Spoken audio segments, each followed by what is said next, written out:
Honestly, I'm trying to stay focused. You must think I've got to be joking. I swear, I don't think I can. I just need you. Oh. Hey, y'all. You didn't need some.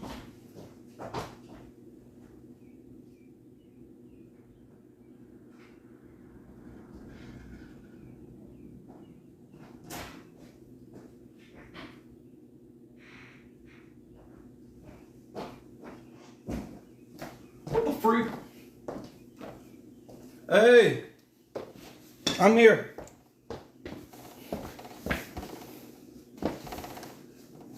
Hey. Oh, I gotta turn my lights on. How are y'all doing today? How are you doing today? All right, let me get my colors right.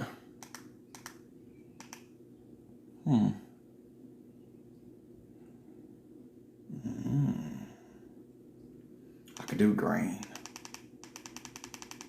I could do red and blue. Glad. Y'all, today we have a couple of stories that are coming straight out of Africa. I'm trying to get my lights right though. Y'all ready? Yeah, I'm doing 2 stories today. I'm about to do 2 stories. One is from Africa, which is the first one. The second one is dealing with Africans, but they live in America.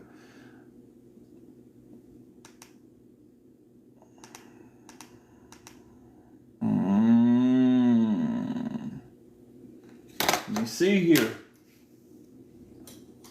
Let me see here. Oh no.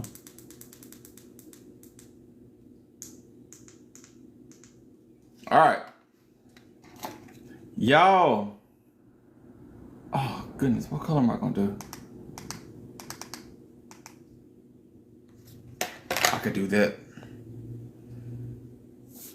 All right, y'all. Good afternoon, Ruby Love. Good afternoon. What's up, Kim? What's up with you? Maybe no. I'm gonna change this to blue.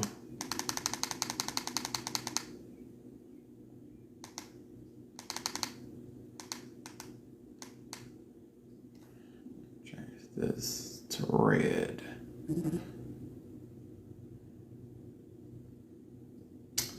How you doing?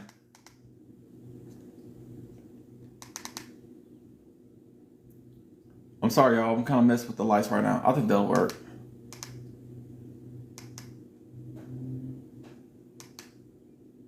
Okay, I think that'll work. So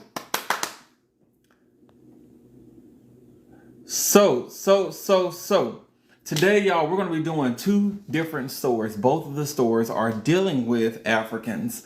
One is actually in Africa. Now, the first one I'm telling you about is actually about an African assassin from South Africa.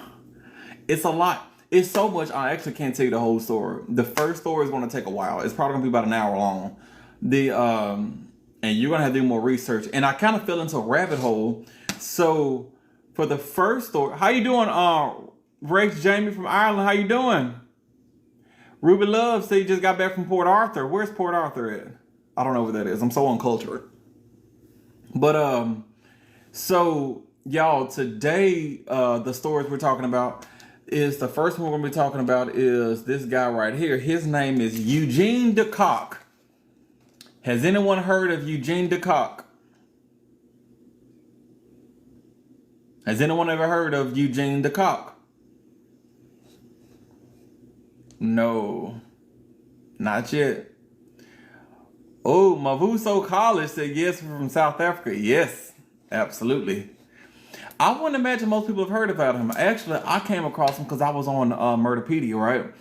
And when I was on there, I was like, I haven't done a South African story in a minute. So I went to South Africa and it, listed out everything. And I came across him and I was like, he was an assassin for the government. And y'all, when I say his story is And actually, there are a lot of parallels to this story than what the American government did to us back in the 80s. It's a lot.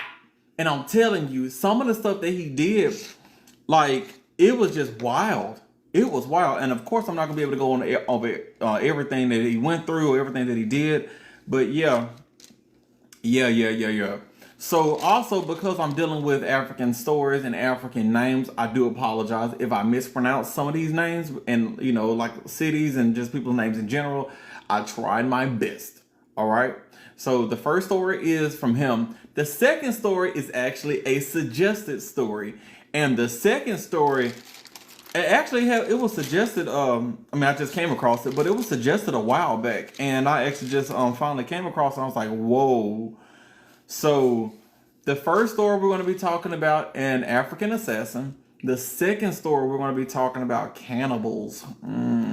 Cannibals. We haven't done a cannibal story in a minute. So yeah, get ready. We're going to be talking about a cannibal. And as you guys know, I'm going to try to keep my language down try to keep it very kindergarten, because I don't want TikTok to shut me down. But yeah.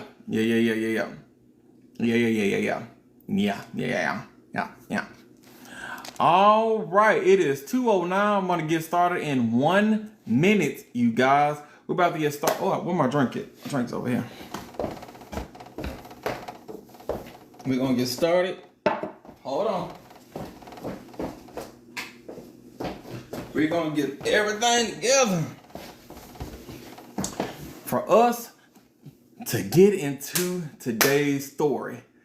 Before we get started as well, I also want to thank y'all for liking the live. Y'all know it's a free way to help your boy out. I don't know what likes do, but they do help promote it. I guess the more likes it gets, the more people that it will come across. So like the live, it's a free way. Also, I do appreciate the gifts. You know, I ain't gonna say no to a rose every now and again.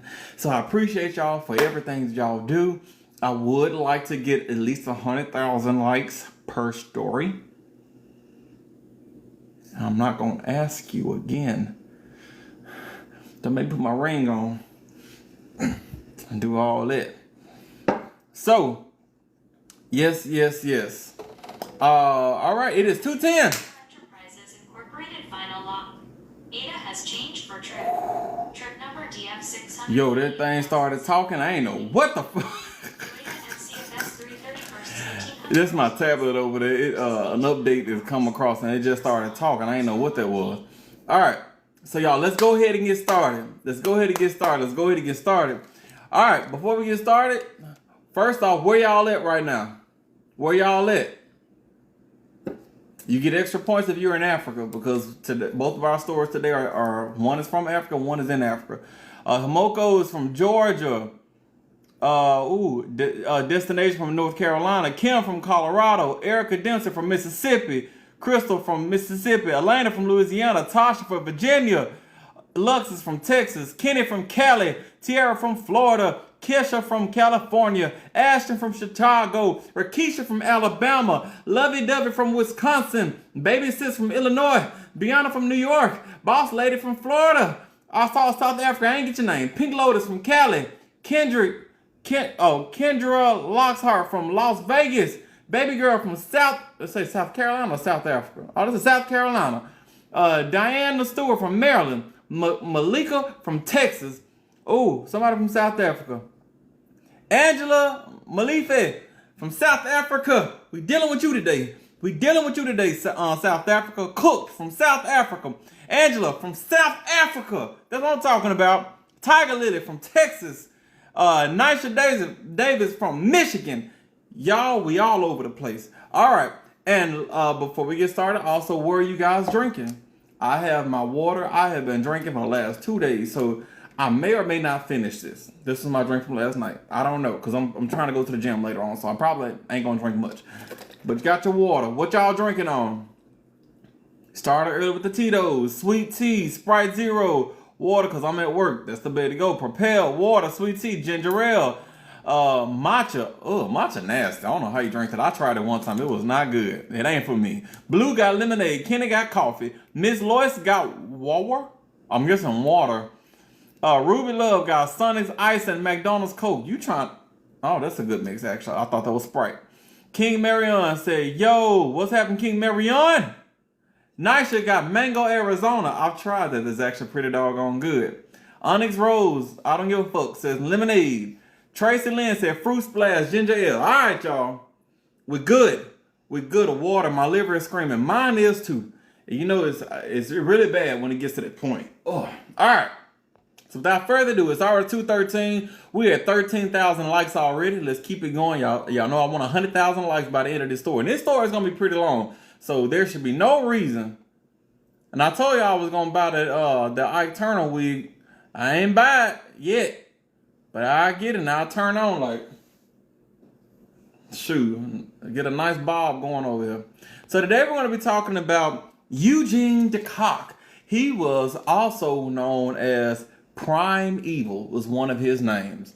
And yo, his story is pretty wild. I've already asked this already, but now that we're officially starting, has anyone heard of Eugene de Kock? Eugene de Kock? Anyone heard of him?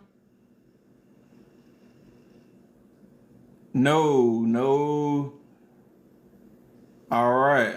I wouldn't expect y'all to hear about it. Once again, this is a South African story, but it's one of those, it's an older story. But the last little bit of it was like in the mid-2000s, so there's still some stuff going on. Barbara Shearer said, yes, that's crazy. I don't know, I'm sorry. Butumelo van Worm said Eugene is from South Africa. Correct. Absolutely correct. So, Eugene was actually born January the 29th in 1949. So that's when he was born. This is almost 100 years ago. At this point in time, he'd be somewhere in his 80s, if he's still alive. Honestly, I didn't check. The story just got so long, and I was like, and at the end, I'm just telling y'all want to know more, you're going to have to look up more. But from what I can tell, last I heard in the mid-2000s, he was still alive and kicking in the 60s. Anyway, he was born to Lawrence Vosloo de Kock. That's his dad. There wasn't a lot of information I was able to find on the man's mom. So I don't know really anything about the man's mom. His mom just was not mentioned at all. And I looked a lot of different places. I found nothing about his mom. But his dad's name was Lawrence Vosloo de Kock. Okay? Now, Lawrence was a magistrate. And he was close friends to John Vorster, who was a former prime minister. So he had connections. You know, he had connections growing up. He didn't come from nothing. All right. I wouldn't necessarily say he was like rich, but he was not hurting. Okay. Now, this is where it starts to get interesting, y'all. His dad was a member of the Afrikaner. I think that's how you pronounce it. Afrikaner. It was a K and two A's. Afrikaner Broederbond. Okay. If y'all are confused, the Afrikaner Broederbond is a male secret society. It's dedicated to the advancement of the Afrikaner people. And you would think by hearing the word Afrikaner like people from Africa, right? Yo, they are essentially the African equivalent of the KKK. They're a white supremacist group. You think I'm playing? Their whole idealism was white supremacy. I'm not even joking. When I was like, what the freak? Like, you know, it shouldn't be such a wild concept that, you know, the same people that colonized America, they also went to colonize Africa. The same concept was spread. But, you know, as Americans, we so focus on ourselves because we don't really care about the rest of the world. And I don't mean that in a mean way. I mean just in general, we just don't think about nobody else. So we think that a lot of times, we think that a lot of experience are solely just here. And I beg to differ, because when I read up, I was like, what? Afrikaner, not from Africa, but settlers from Germany and Dutch origin. So yeah, they were colonizers, but their thing, the Afrikaner thing, it was basically just white supremacy. So yeah, so the dad, which I remember his name was Lauren. Lauren used to indoctrinate boys with this Afrikaner idealism, this white supremacist idealism. Wow. All right. So he grew up with a dad that indoctrinated this, although he claimed he was not racist. We're going to remember this. He's not racist.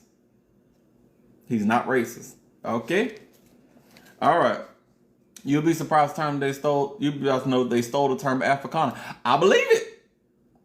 Cause they ain't from Africa. That's why I was surprised when I realized what it was. Because when it was the Afrikaners, I was thinking, oh, these are people, advancing African people or the Native people or something like that. And I was like, what, these people are the KKK? Like, what's going on?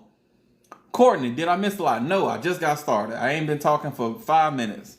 So sit your ass down and grab a drink. All right. So once again, I really did not find much information on the mom. Maybe he didn't have a mom. Maybe the dad birthed him. Who knows at this point? Because I couldn't find a god doggone thing about the mom. She was a non-essential in this story. Okay? So now, Eugene, from a young age, with his dad, who's basically, he's an Afrikaner. He's basically the KKK for American people to understand. White supremacists. And, being raised under that. Guess what he wanted to be growing up? What do racist dudes in America always seem to be in America? I'm asking Americans here. What do racist people always seem to want to be?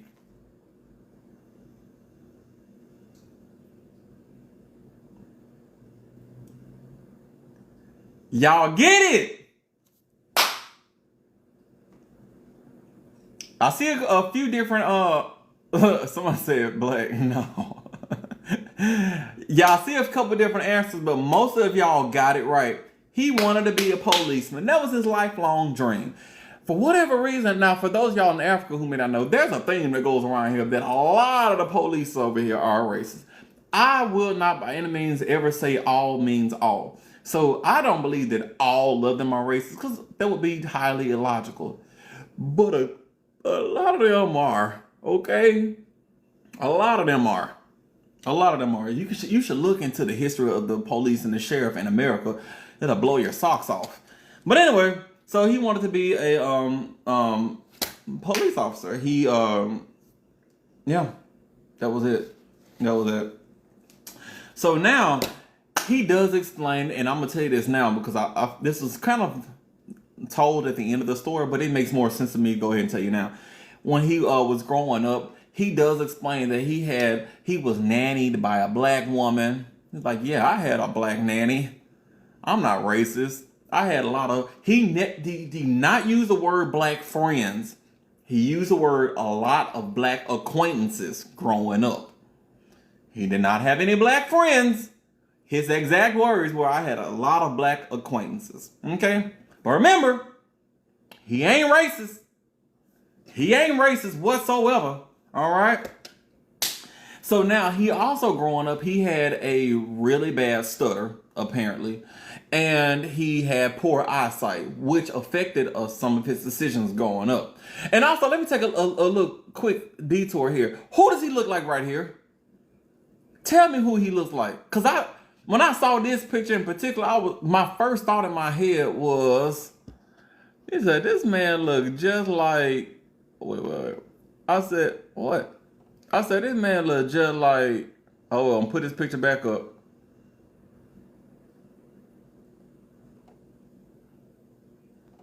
Now, I could be wrong, because there's a lot of different, things you can say. But I saw this picture, and I was like, this man look, dang it, stop moving.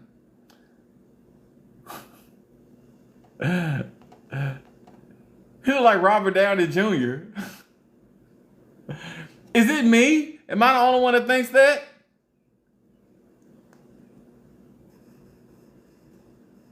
Y'all don't see the resemblance? But for those of y'all who may not, Robert Downey Jr., for the y'all may better know him as Iron Man. Y'all may better know him as Iron Man. All right? And like I said, it was just that one picture. It was just that one picture. Like the rest of his picture, he don't look like him. But when I saw this picture, I was like, he look like he's about to go save the world. I don't know. It was me. But anyway, now back to the story. All right. So now over here, he grew up, he had a bad stutter, and he had eyesight problems. As y'all can see by his thick glasses that he got here, his eyesight was pretty, messed up. So in around 1967, when he graduated from high school, he went to an army gymnasium in Pretoria for a year. From what I understand, a gymnasium is like a branch of the army, or like, where they do military type stuff. That's where he went. And he and the gymnasium's other team, they were deployed to Rhodesia to fight the African National Congress militant incursions. All right. So the African National Congress basically is a political party that was in South Africa at that time. I'm not sure if it still exists, but at that time they were looking to kind of liberate. They were looking to kind of liberate the African people from in certain areas. From my understanding, I could be wrong because I'm dealing with a whole another country's politics. But from what I was researching, it looked like it seemed like that's what they were trying to do. Okay, so yeah, while he was at this military gymnasium, they went out there and they were deployed and did whatever they do. Now, he graduated from the gymnasium as an infantry soldier in the South African Defense Force. So he did pretty good. He graduated. But he was not able... Now, I saw two different ways. I saw one where he declined because of his eyesight and his stutter. But I saw it another way that he was refused because of his eyesight and his stutter.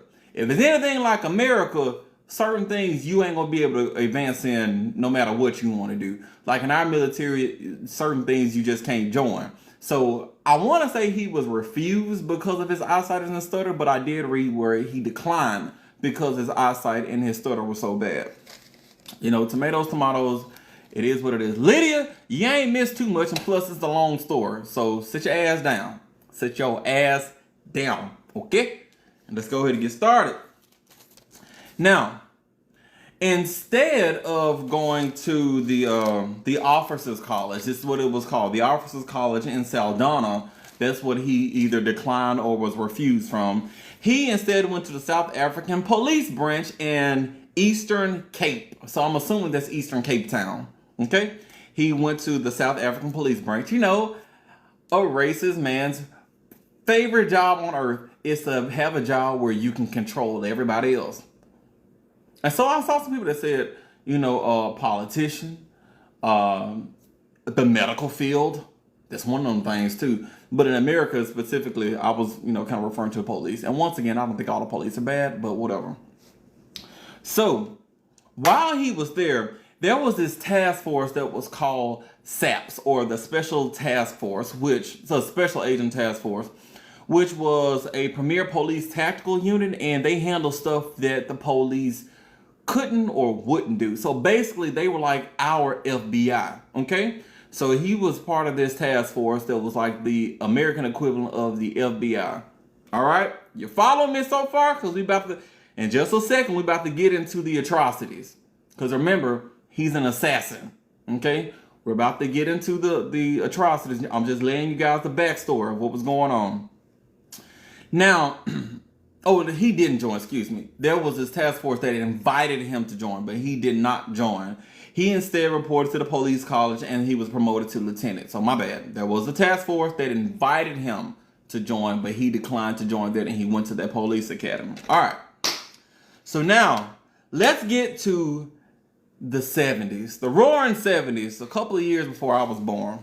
A few years before I was born. I was born in the 90s. But now we're in the 70s, okay? The hippies are moving out. The yuppies are doing stuff. Do they have hippies and yuppies in Africa? I don't know. I have no idea. But Eugene was transferred to Southwest Africa to fight against PLAN. Now, PLAN is the People's Liberation Army of Namibia. Okay, so there was this war that was going on at the South African border, and PLAN was a liberation army. They saw them as, we would call them as rebels. They were rebels that were fighting for liberation of the Namibian people. Okay? Right or wrong, I didn't look too far into, I really didn't look really at all into PLAN's, what their actual goal was. Because, a lot of insurgency groups come in, they were like, hey, we're here to liberate the people, but they could be seen as terrorists with a T at the front. I don't know if can say that word on here, but extremists. They were seen kind of like extremists. Now, this is where the atrocities are kind of getting started. So, while he was here, he and his team, they were fighting against Plan, this group that was there to liberate Namibia. And according to him, he had befriended some of the people that he was fighting with and some of the people that he was fighting against. So one of this guy, during that time there, he befriended this Namibian fighter. His name was Lucas Kalino. Now, Lucas, I'm assuming, is a black guy just based off the last name, but honestly, I don't have a picture. Whatever he said, he was a Namibian fighter. I'm assuming he's black, okay? So Lucas was a Namibian fighter and befriended him some way, shape, or form. And they had somehow gotten on the same side. And they went through a lot of pew pew with other people, okay?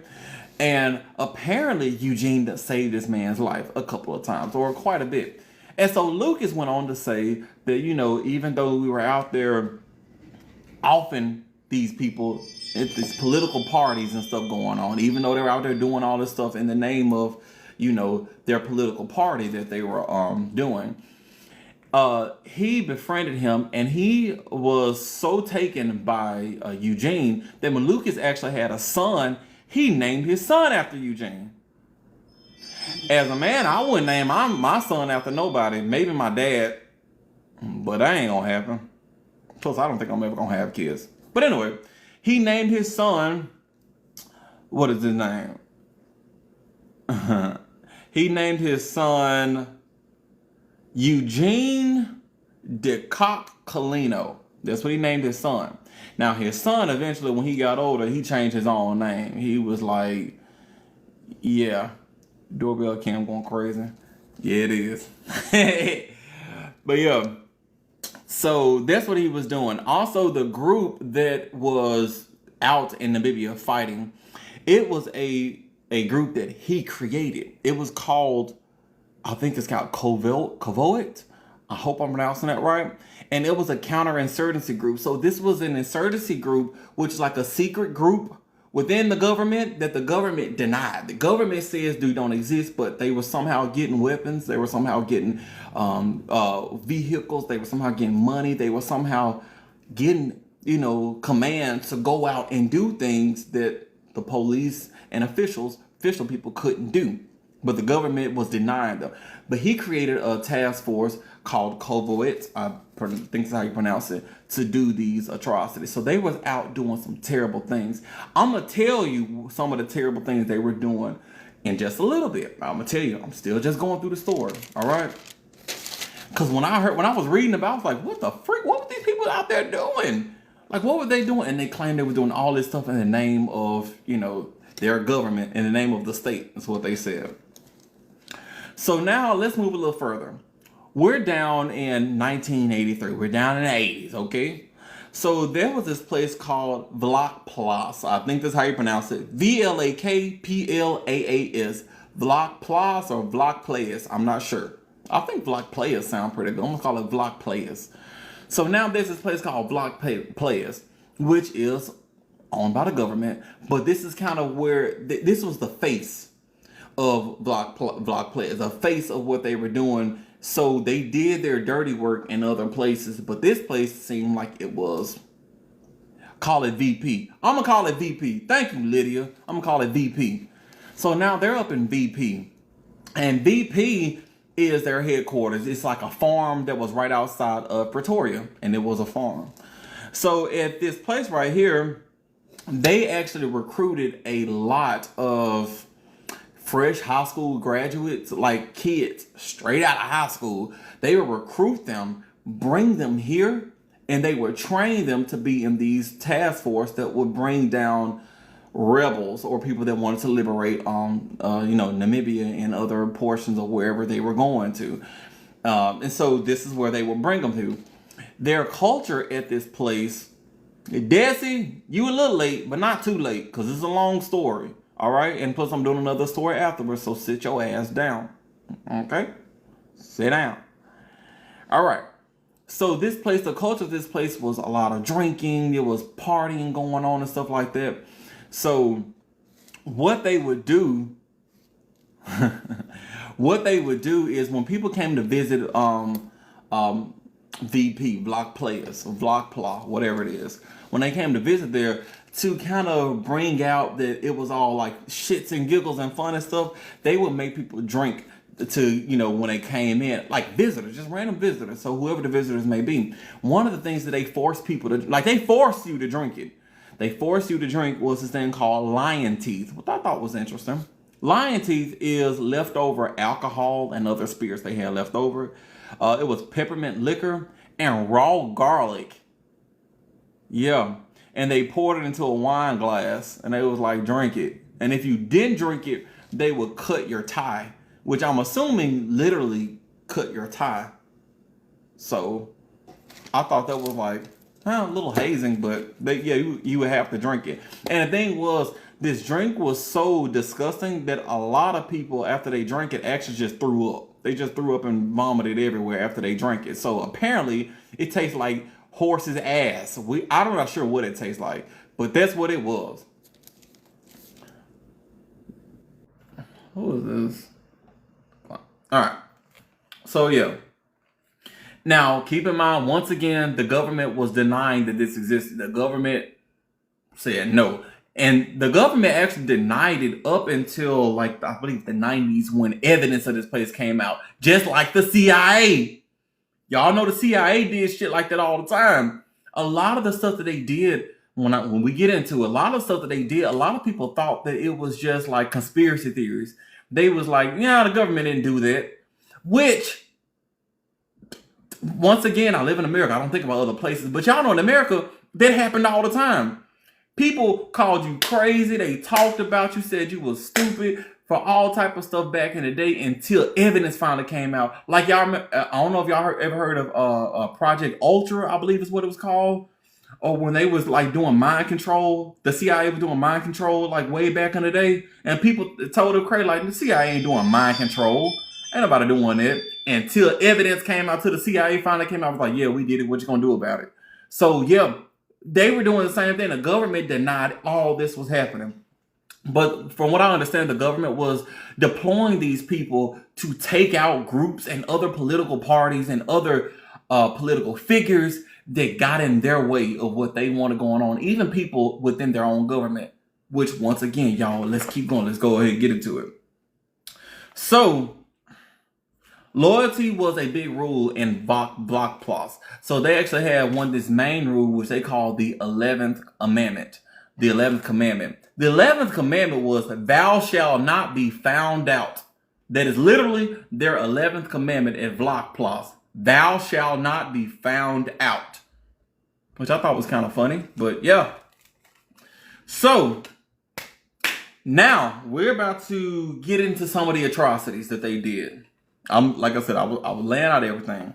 So they formed a team. This team was 15 white police officers and dozens of black officers and what they call Askaris. Now, Askaris are those people. So when they went places and they people and they fought people and took out a whole bunch of people, they would capture some of the people, right? So the people that they captured, they were forced to work for the Praetorian government. Praetorian? No, excuse me. Apartheid government. Not Praetorian. Apartheid government. They would force these people to be on their side and to work for them. And so that's what they call the Askaris, excuse me. So they had 15 white police officers and dozens of black officers and these Askaris, or these captured people who were forced to fight for them. They would go out and they went out and they just off people, took them out. I'll also like to stop real quick and just say, y'all, we had 58,000 likes. Let's keep it going. Let's go ahead and get to 100,000 likes. We still got a little bit left on this story, but let's get to 100,000 likes, all right? All right, tap that screen. And thank you for the gifts that y'all doing. Oh, thank you for sharing the live. I forgot, sharing the live also helps as well. And that's also a free way. Also, all right. Some of the atrocities that they did, okay? They put explosive devices in ANC officers and offices, and they would detonate, boom, some of their people who they deemed as rebels or they thought was helping out the resistance. Okay, they went to Botswana. This is the type of crap that we make movies about in America, y'all. Like, for real. They went to Botswana and they went to this family. It was 5 people in this family. Took them all out. Took them all out.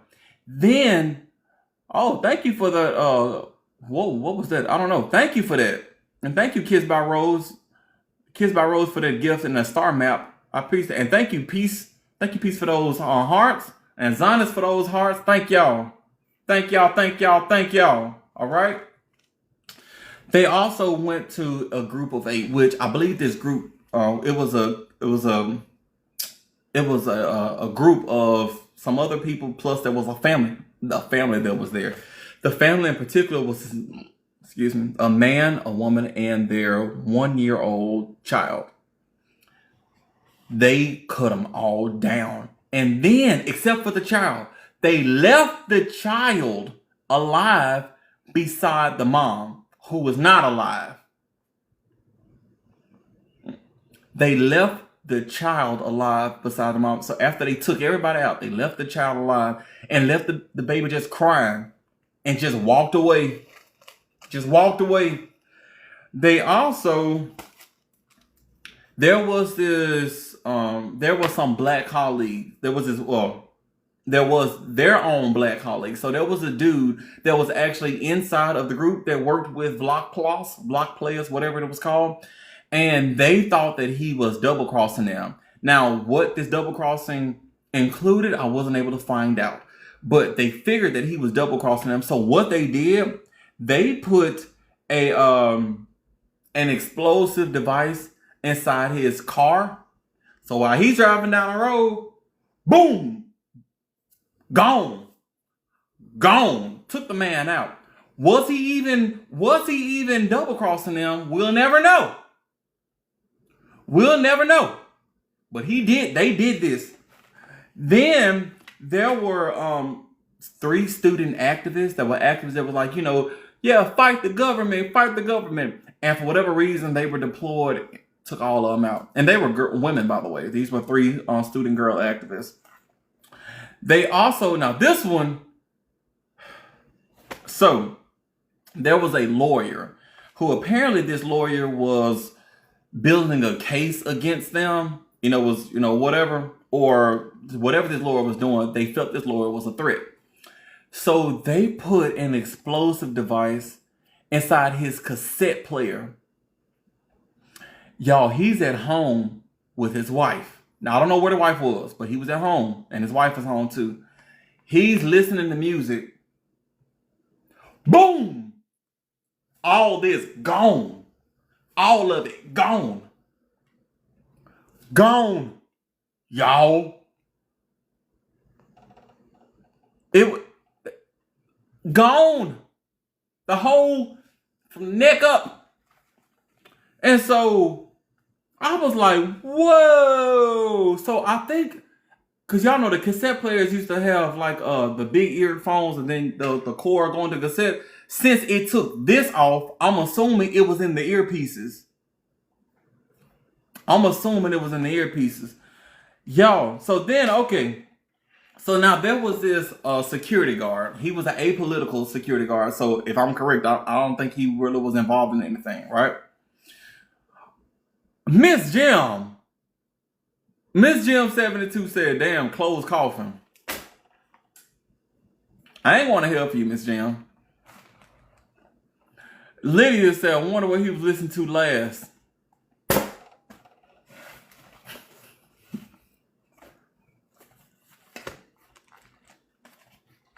Y'all just don't care to go. Y'all don't care to go to heaven, do you? Heaven will not see y'all. Do y'all understand that? Thank you, Kiss by Rose, for that donut. So anyway, there was this security guard. His brother, they said his brother was a gorilla. Not gorilla like ooh, ah, ah. Y'all know, y'all ever heard of what's called guerrilla warfare? which I should have looked up, re-looked it up because I hadn't heard guerrilla warfare since I was like in the 5th grade. But if I'm correct, it's kind of like where one side attack and then another side comes back and attack and then the other side comes back and attack, and it's kind of like back and forth. I believe that's what guerrilla warfare is. But his brother was a guerrilla. That's what they called it. Can someone confirm that?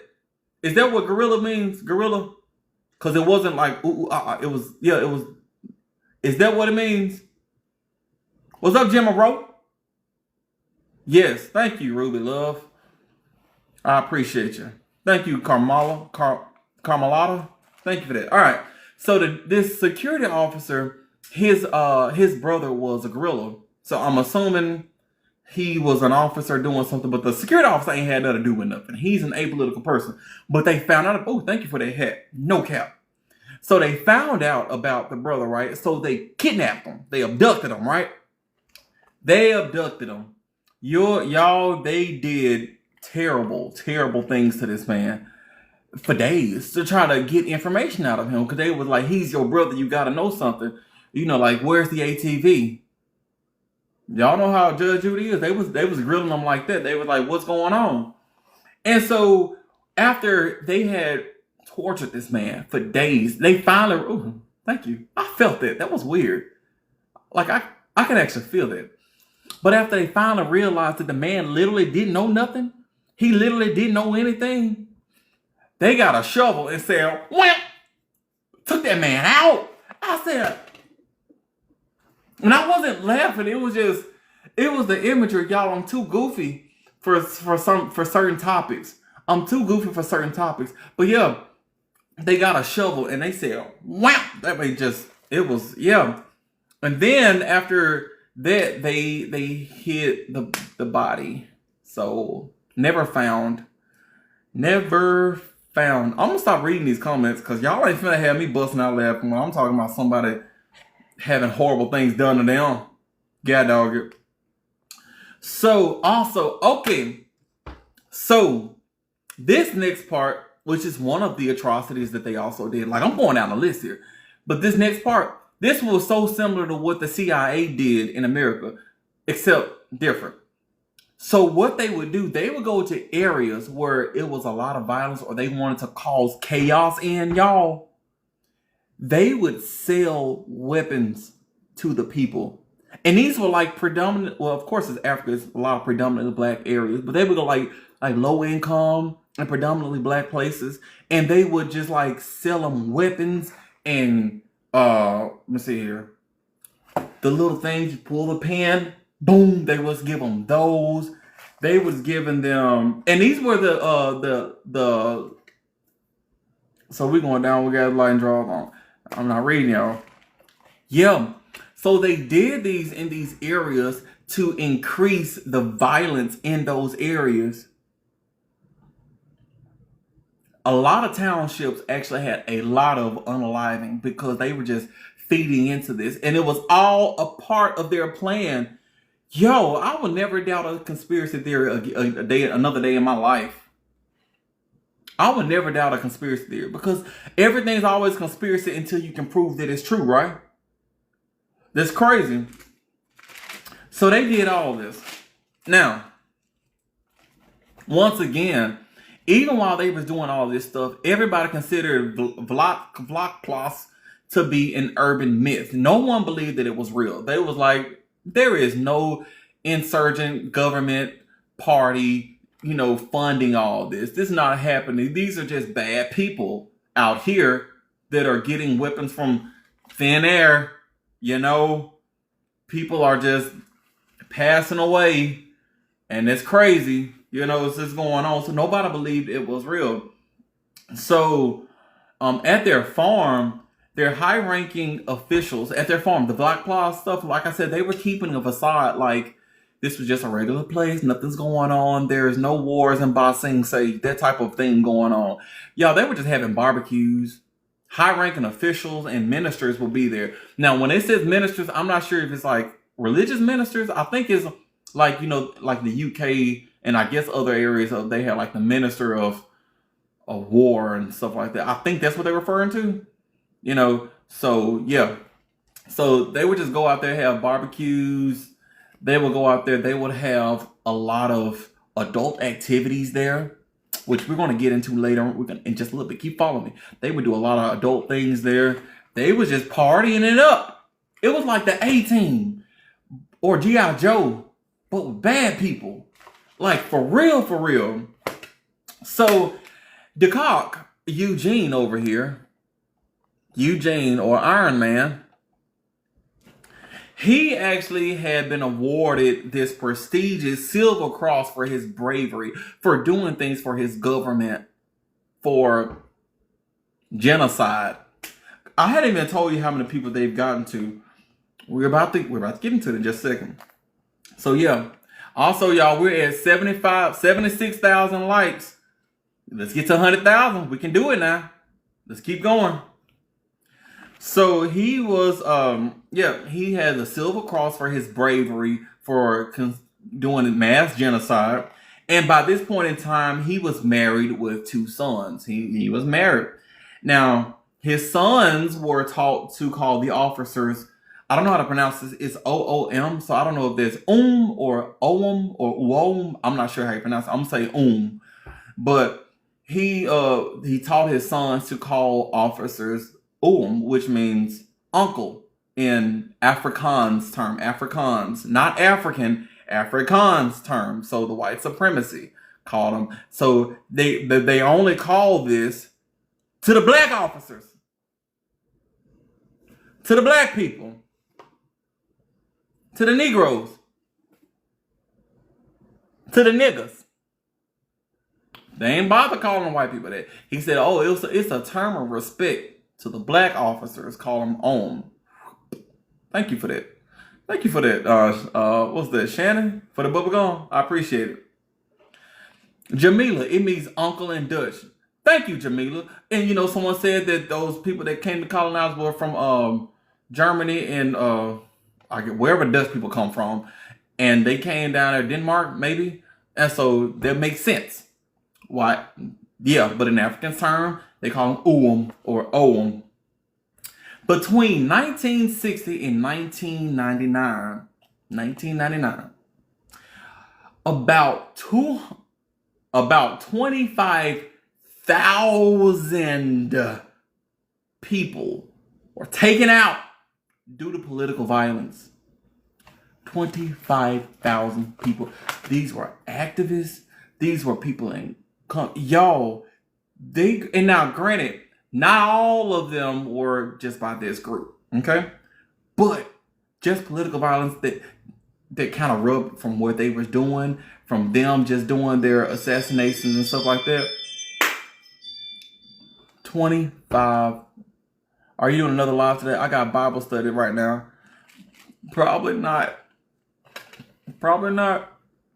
I want to enjoy the sunshine a little bit. But don't worry, this will be uploaded on live. And also, last week's live is going to be uploaded probably tonight as well. So you should be able to see last week's live tonight. I'm going to try to get this one, but this one most likely won't be uploaded tonight. But let's keep going, okay? So, and this is just in South Africa, y'all.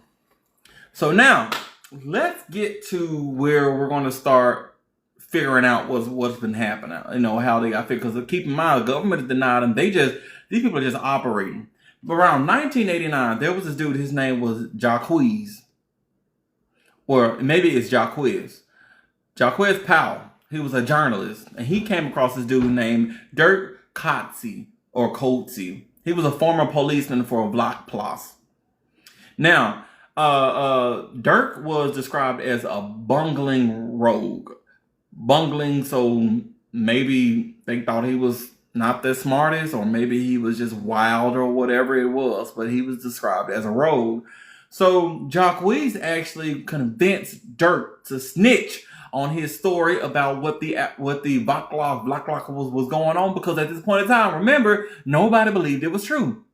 The government denied it. Nobody believed that anything like this was going on. But somehow Jacques figured it out, and he came across Dirk, and Dirk said, all right, fine, I'll tell.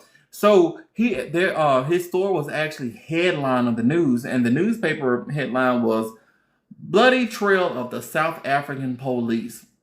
Okay, and he kind of spilled about all the stuff he was going to. But he's not the biggest player here. He was just kind of one of the first. He was kind of one of the first. The apartheid government, I hope I'm pronouncing that right, they still denied the existence of Vlakplaas until TRC got involved. Now, TRC is the Truth and Reconciliation Commission, okay? The Truth and Reconciliation Commission, they have been the ones that were going out trying to expose everybody of all their war crimes.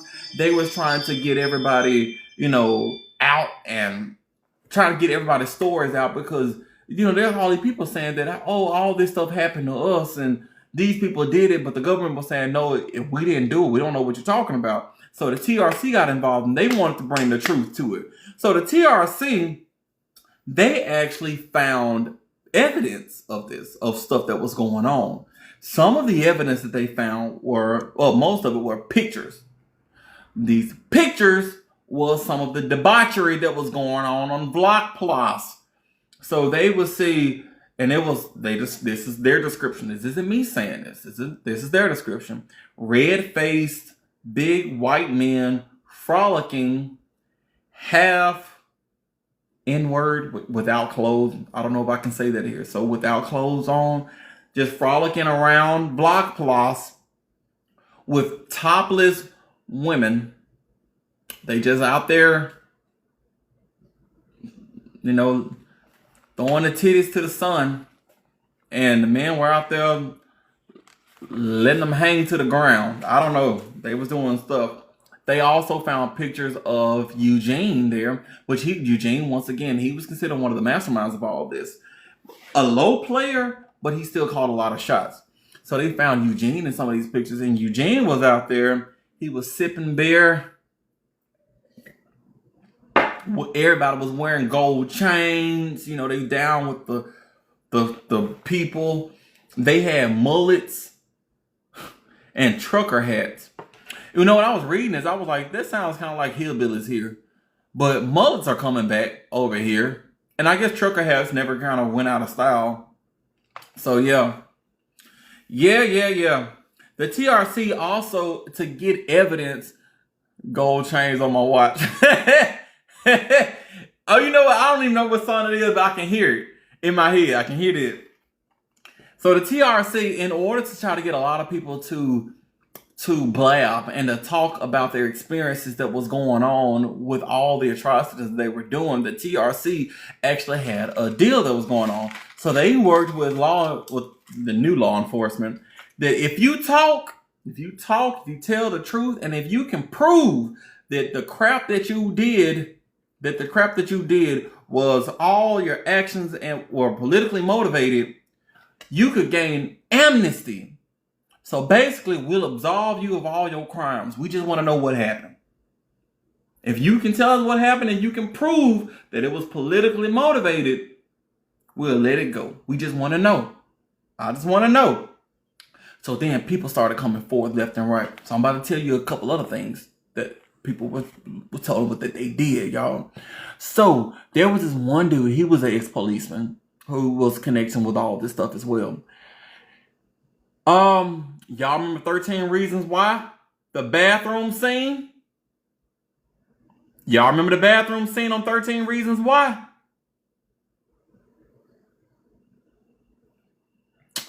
He did that with activists, but never watched the show. All right, so a couple of people are... All right, so there was this...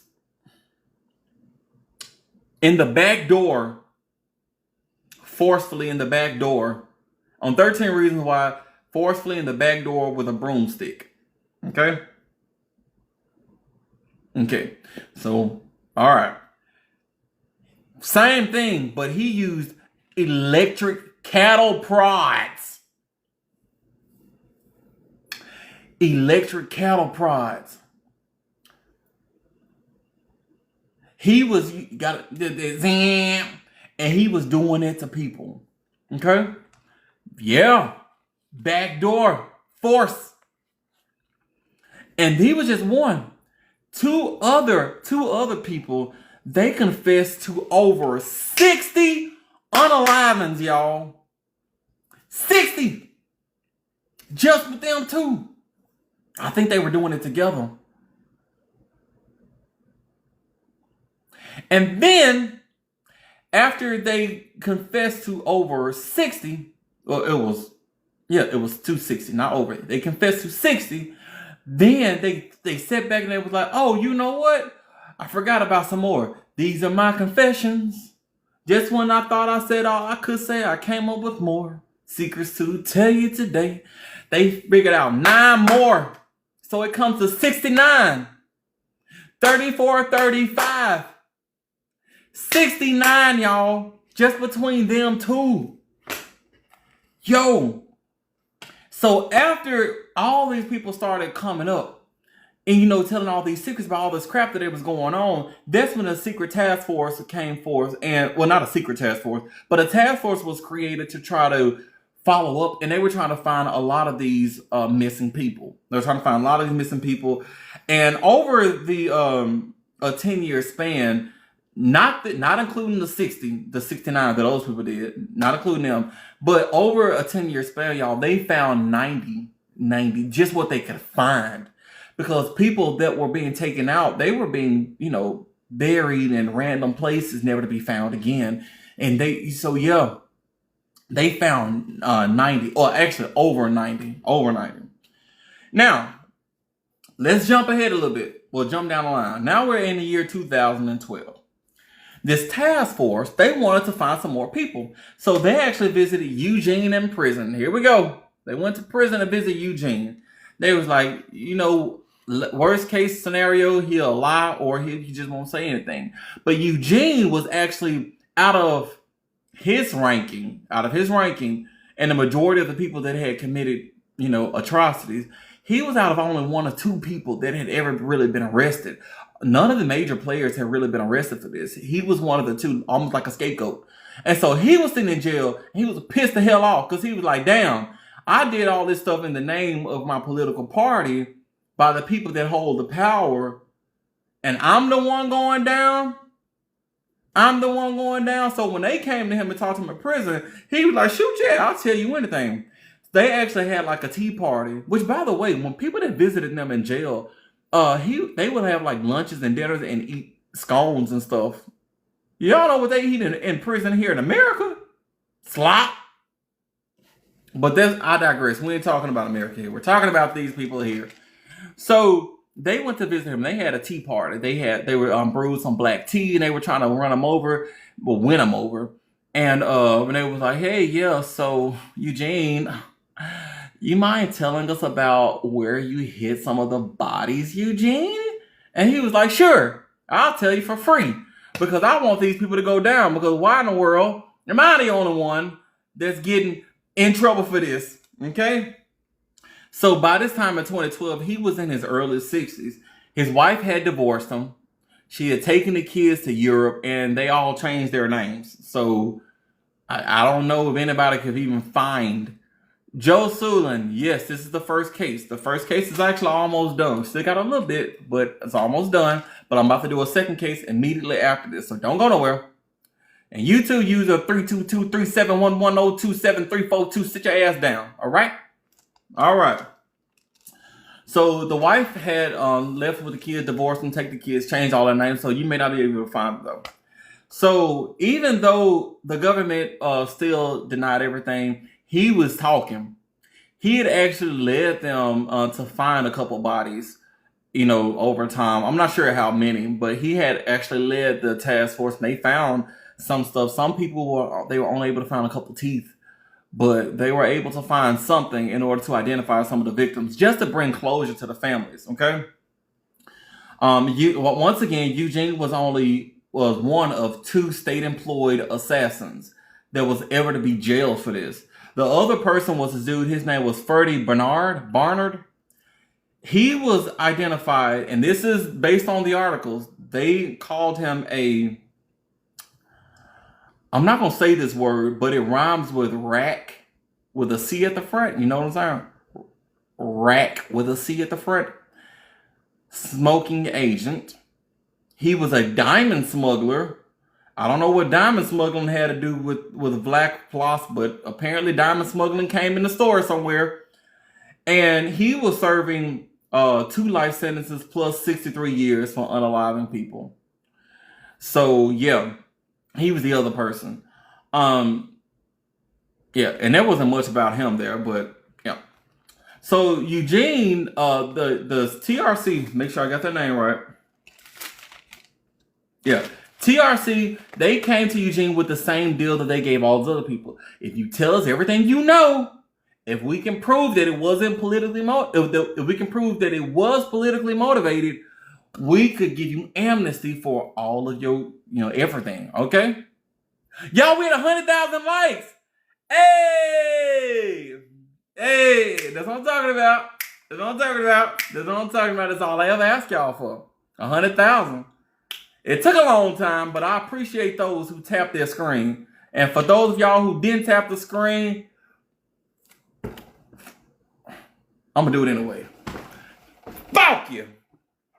But everybody, I love you. Whether you hit the screen or not. But still, I really love everyone who tapped the screen. Lydia said, your finger's on fire. Her finger's on fire! Don't worry. Alright, let's keep going now. So, they gave him the same deal. I just got on, I'm so upset. Don't be upset, Darlisha. I'm doing another story immediately after this. So sit your pretty ass down. Darlisha is pretty. Everybody say hey to Darlisha. Say hey to Darlisha Joe, y'all.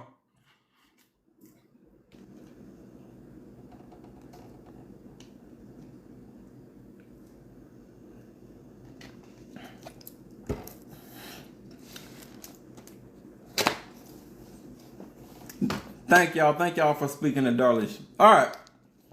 So, he was given the same deal that if you told about your crimes and if you can prove that it was politically motivated, then we'll, give you amnesty for him. So he told about his stuff.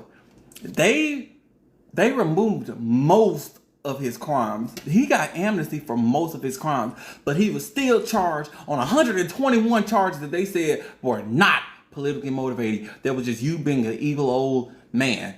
And so, out of the 121 charges, 6 counts were for unaliving people and 59 counts were for fraud. So, because of this, they just weren't convinced that this was whatever. And he was given, because of this, he was given 2 life sentences plus 212 years for what he had done for those 121 charges. 2 life sentences plus 212 years. He ain't never getting out if he's not already deceased. Because once again, in 2012, he was in his 60s. He will be in his 70s now, or close to 80 if right now. Whatever. But anyway, let's keep going. Now, he was apologetic. And this is the part, y'all, that started to make me mad. Because he was trained, even though, once again, he couldn't go to certain places because of his stutter and his eyesight.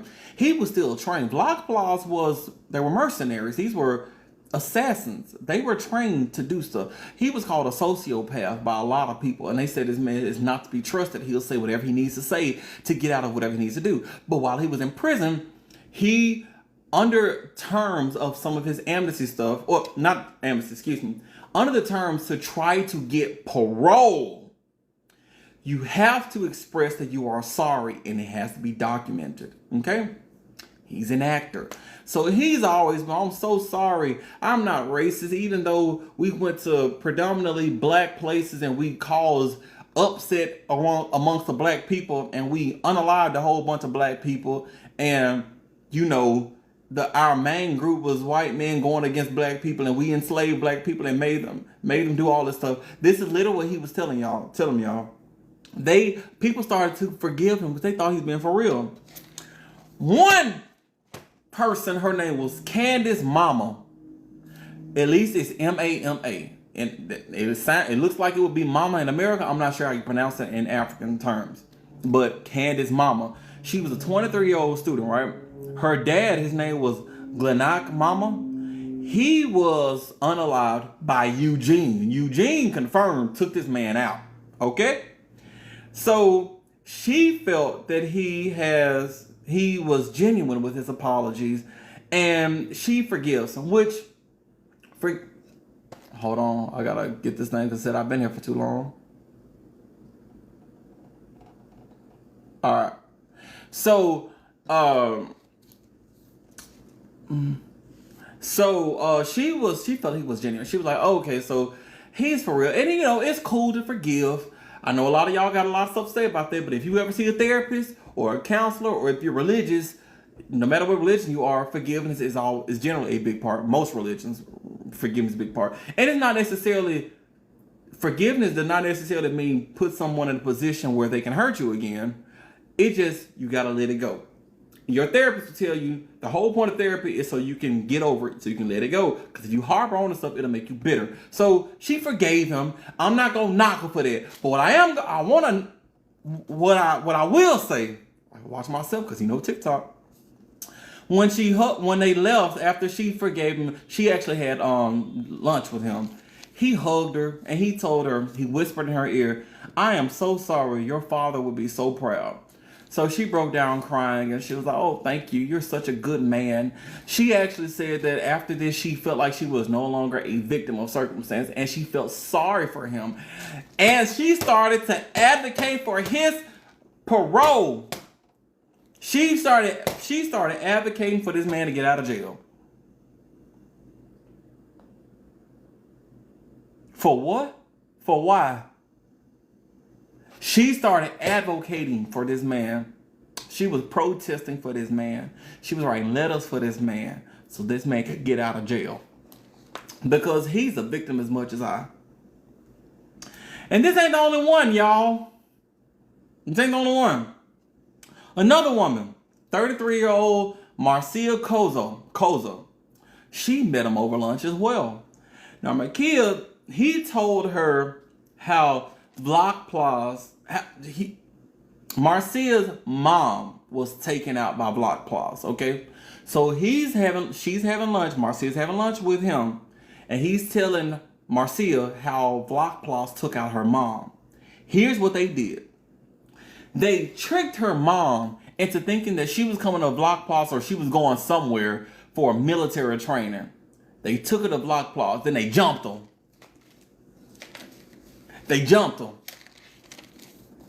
So after, you know what, Shannon Walls, I'm glad that you mentioned Stockholm, because we're about to keep going. I'm glad you mentioned it. That is gonna pop up in just a second. So after they jumped her, everybody pulled them out. I'm gonna put this picture down here just a little bit. Everybody pulled them out, lit her up. All right. So now she's on the ground. The mom is on the ground. Eugene, come here, Eugene. Eugene walks over to her mom. He walks over to her mom. He checks for a pulse by putting his finger on her eyelids. Apparently, she was still alive. They jumped mama. Not Candace's mama. Because remember, Candace's last name is Mama. So Lydia. Two different moms here. Candace's last name was Mama. Well, I've already talked about her. She's gone. We're talking about Marcia Koza, and I'm talking about her mom. Her mom. Okay. So, So after he checked for a pulse by putting fingers on her eyelids, apparently Miss Koza was still alive. He pulled it out 2 times to the head. Then he turns around and he tells Marcia about what he did. Okay? And Marcia Koza, she hugged him as well, and she was like, "Oh, I just feel so much better. I don't hate him anymore." Gosh. So someone mentioned, I think it was Shannon that mentioned Stockholm syndrome. So a lot of the people that were actually doing the research, they was working so hard, so close with him, because it took months. This wasn't an overnight thing. It took months. They was working with him. One of the reporters had mentioned, not reporters, one of the research people that was on the team that was taking him down in TRC. one of the people on the team, they had mentioned how their whole lives just became consumed with him, and they started to feel sympathy for him, and so everyone was calling him. It was like you have Stockholm syndrome. Like, you should not be feeling sympathy for this man. And they were telling him, well, what do you want me to do? Be mad at him? Like, if I stay mad at him for what he did, all I would do is fight him every time I see him. So it's not Stockholm syndrome. Oh my gosh, he was brainwashed. This is literally what they were saying, y'all. Literally what they were saying about this dude. Crazy crap. Okay? But yeah. Also, the last thing I'm gonna tell you before I end this story, because I've been talking for a solid hour just on him so far. But last thing on his story, when they were going through, they actually had hosted like this barbecue, right? And they brought him and some of the other members of the Vlakplaas people together, and they had another barbecue, which I was confused. I'm like, what do you mean? So when did this barbecue happen? When TRC got him out of prison, when they were trying to like get evidence and stuff, and they was like parading him around so he could like help them find bodies and stuff, they brought some of the people together and had a freaking barbecue. What they do that at? And so the other people that was with them, they was reminiscing about old times, how they just used to like take out innocent people. And one of the barbecues, they discussed how he had like this office or whatever. So when they were at Vlakplaas, my brain dead ass can't compute right now, right? So while I was at Vlakplaas, there was this one guy. They were that the 11th commandment was thou shalt not be found out. Make sure I say that right. Thou shalt not be found out. Their 11th commandment was, meaning, no matter what you do, make sure you leave no evidence. You can't do this stuff like that. One dude had actually, he lost this thing right here, and I wasn't able to get like the full thing of it, but he was so scared to tell the rest of the people at Vlakplaas because he lost it. He was like, oh God, what are they gonna do to me? So he went there. He was so nervous he couldn't eat. And then these people, him and another team, they actually was on a mission. And when they came back, which I was confused where this mission was, because they said that they bear crawled, or they like what they call it, like when you're on your hands and knees and you kind of like army crawl back to Vlakplaas. I'm like, was this close by Vlakplaas? But I guess it's irrelevant. But when they came back to Vlakplaas, they found that dude who was scared because he lost his pew, right? And so when they was there, and then they were startled because this man came out. He was like, "Hey man, I'm so sorry. Like, I know, we ain't supposed to leave no evidence, stuff like that, but I lost my thing. I lost it. It's lost. I don't know where it is." You don't know what this man did. And by the way, Vlakplaas, I can tell, it was like a party place. They had like pool tables in there, dart boards, and like I said, they used to just do all type of debauchery there. So when they told him, because he was like, oh, it's like over the team or whatever, he grabbed a pool cue and said, bam, wham, just like, blow, broke it over the man's head. I said, what? And then after he broke the pool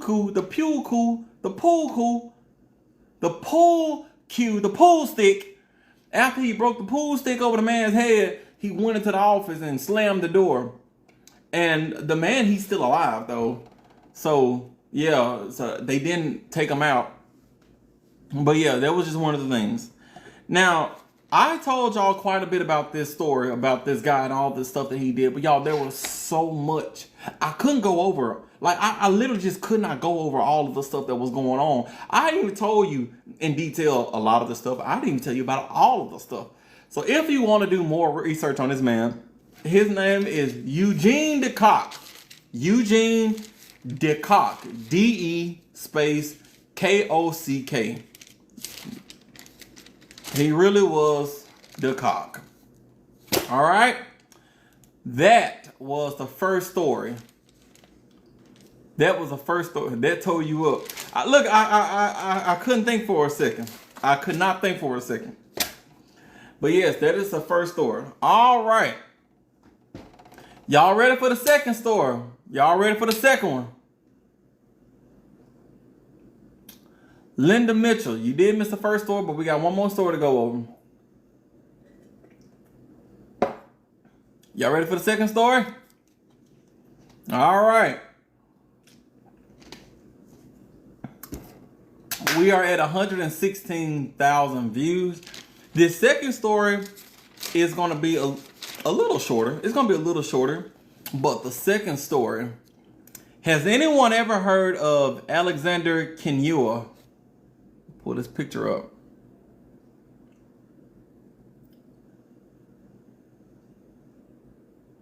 Woo! Oh, Lord have mercy, I'm about to have a heart attack. Whatever this man did, he did it. Whatever they convinced the man of, he did it. He did it, y'all. He did it. He did it. Whatever they said he did it. So this story, I'm just going to let y'all know, this story is dealing with mental health. It is dealing with dismemberment. It's dealing with cannibalism. It's dealing with cannibalism. Yeah. Yep. This is Alexander Kinyua. Blanco Kicks on YT says, you know this story. Thank you, Miss Quizzle. I love y'all being here to enjoy it. I ain't got nobody to talk to. Cannibalism, yes, cannibalism. All right, let's get ready. Let's get started. Alexander Kinyua. He was born October the 23rd in 1990 in Nairobi, Kenya. Remember I told y'all both of these stories are dealing with Africa? Well, this story isn't in Africa, but he's from Africa. And the victim is actually from Africa as well. We're going to get to him in just a second. He kind of looks like Kanye West. I don't see that one. I don't see Kanye in this. But tell me who y'all think he looks like. There's not anybody that comes to mind when I think about him. But anyway. All right, so while he was young, he and his family had moved to the U.S. and he became a citizen. So he was born in Kenya, in Nairobi, Kenya, but he came to the U.S. and, you know, they assimilated. They assimilated and he became a U.S. citizen at a young age. Now, his family lived in Joppatown. I think it's pronounced Joppatown, Maryland. It could be Joppatown. Who's from Joppatown? Who's ever been to Joppatown or Joppatown? Who's ever been there? Anyone knows? It's in Maryland. Joppa. Thank you, Carpenter Brianna. Someone says spell it. Joppatowne. Someone said Joppatown, Maryland. So yeah. They moved to Joppatown, Maryland, so that's where the family reside. Now his dad was smart. His dad is a god doggone a physics. What that man did? He was a physics professor at Morgan State University. That's what his dad was. So he came over. His dad is super smart. He's a physics professor at Morgan State University. Morgan State University is in Baltimore, which was near Joppatown. I think they said it's about 50 minutes or 50 miles or something, whatever, away from the house. Thank you, Miss Latasha, for those roses, and thank y'all for still liking the live. We had 120,000 likes. Let's keep it going. So the dad was a professor there, and he was doing physics. And when Alexander, this guy here, when he graduated high school, he also went to Morgan State University to study electrical engineering. So these were some smart niggas. They were smart. Both of them. Okay? All right. So they're over here. They're doing the stuff. He was also affiliated with the ROTC, Military Honor Society. So he was doing like military things, all type of stuff. What I learned from this is Morgan State University is a HBCU. I did not know that. But yeah, Morgan State is a HBCU, which stands for Historically Black College and University. So an historically black college. Okay? So mostly black people there.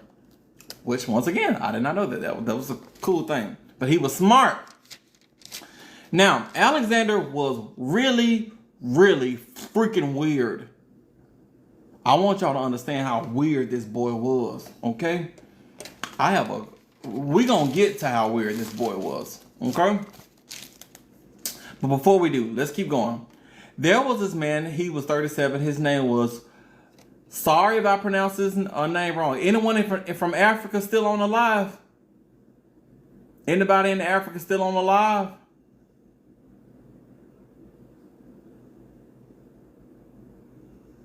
I don't think anybody from Africa still here. All right. So, Cooked.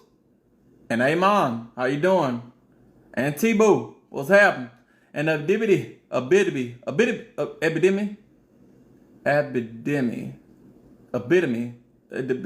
I'm so sorry. I'm trying to say it. So, yes. All right. So, I want to show you the picture of the guy. This guy here. This is Kujo Bonsafo Aguiye Cody. He's from Ghana. I hope I said it right. I don't want y'all to get mad at me. He's from Ghana, all right? I'm going to call him Kujo because Kujo is his first name. For those of y'all who don't know, in America, we say, what's up, Kujo? I don't know what that name means. I don't think it's a slur. I think it's like, what's up, Kujo? Maybe it is. I don't know. But his name is actually Kujo. Okay? So, Kujo was from Ghana, and he had also attended MSU, Morgan State University. And the last time he was at Morgan State was in 2008. If I'm correct, he had actually graduated from Morgan State University. And because of this, Kujo knew Alexander's dad, the doctor, the professor, the physics teacher. Kujo knew the dad, the physics teacher, through being, another African at Morgan State University. All right, so that's how the family know each other. That's how the families know each other. Okay. Now, he was in the country on a student visa. Kujo was. So, and I had to just look up a little bit. I ain't look up too much, so I don't want to be I might be slightly off, but when you come from other countries and you're just coming to America, and I'm assuming if you're coming from America to other countries, you have a visa that you use that you can be in the country for an extended period of time. Visas can be for other stuff. You have work visas, you have temporary visas, and you have student visas, and I'm sure there's other visas you have. But he was in on a student visa, so as long as he was a student, he could be in America. Okay? But last time he was actually at school, or at least at Morgan State University, was in the year 2008. So he was not operating under the terms of his visa. Because of this, he also could not keep a job. Not because he couldn't, physically keep a job, but because, his visa, you're supposed to be working here. All right. Now, because he was in the country and his visa, and he was not operating correctly under his visa, he was ordered to be deported, back to Ghana in 2010. So the last he was in school was in 2008. In 2010, the judge had said, you got to take your ass back to Africa. And he meant that shit. He was like, you got to get on out of here. And that was in 2010. Now, because of this, Kujo, once again, he was not able to work. At the time of this story, so when we get to the year 2012, Kujo had actually not been working for about 3 years, a little over 2 years at that point in time. He had not actually been working because he just couldn't work. I don't know what the hell he was doing, or who he was staying with, or what's going on with it, but he had not been working. But he was trying to get back into school. So Dr. Kinyua, which is Alexander's dad, Dr. Kinyua, he was sympathetic of his plight. He was trying to go back to school to work on his doctorates. And Dr. Kinyua knew him, so he was like, you can stay in my house. You can stay in my house with us until you get back on your feet, until you get everything squared away with your visa and yada, yada, yada, yada, yada. Okay? Y'all following me? Y'all following me so far? Let me know if you following me.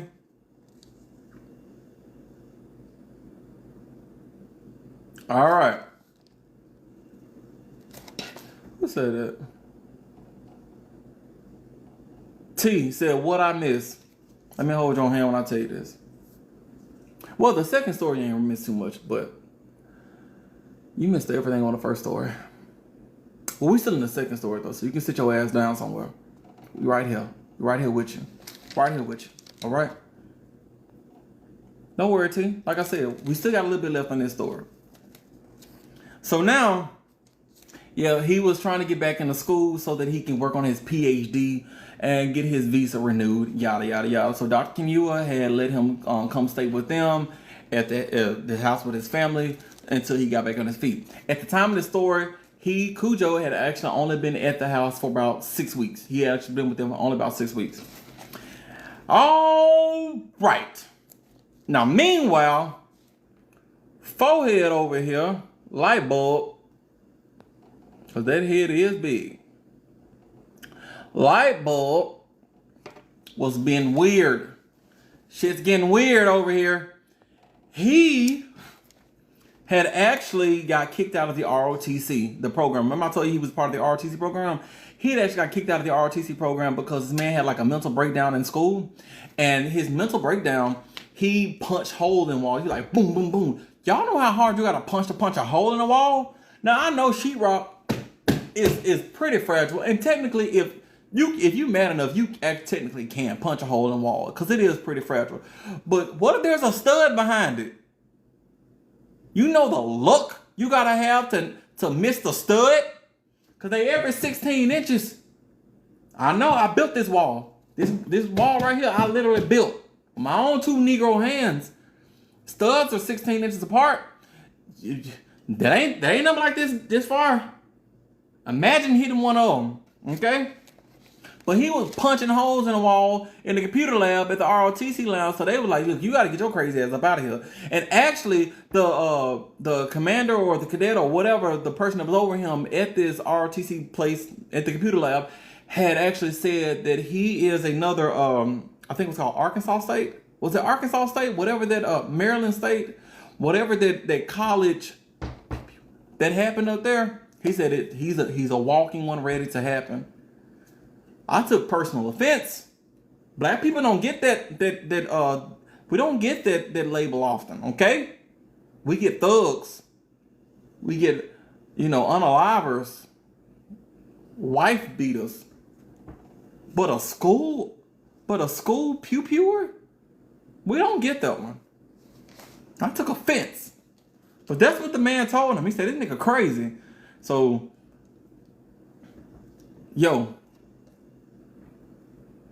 anyway, and in February on Facebook, I have to actually read you.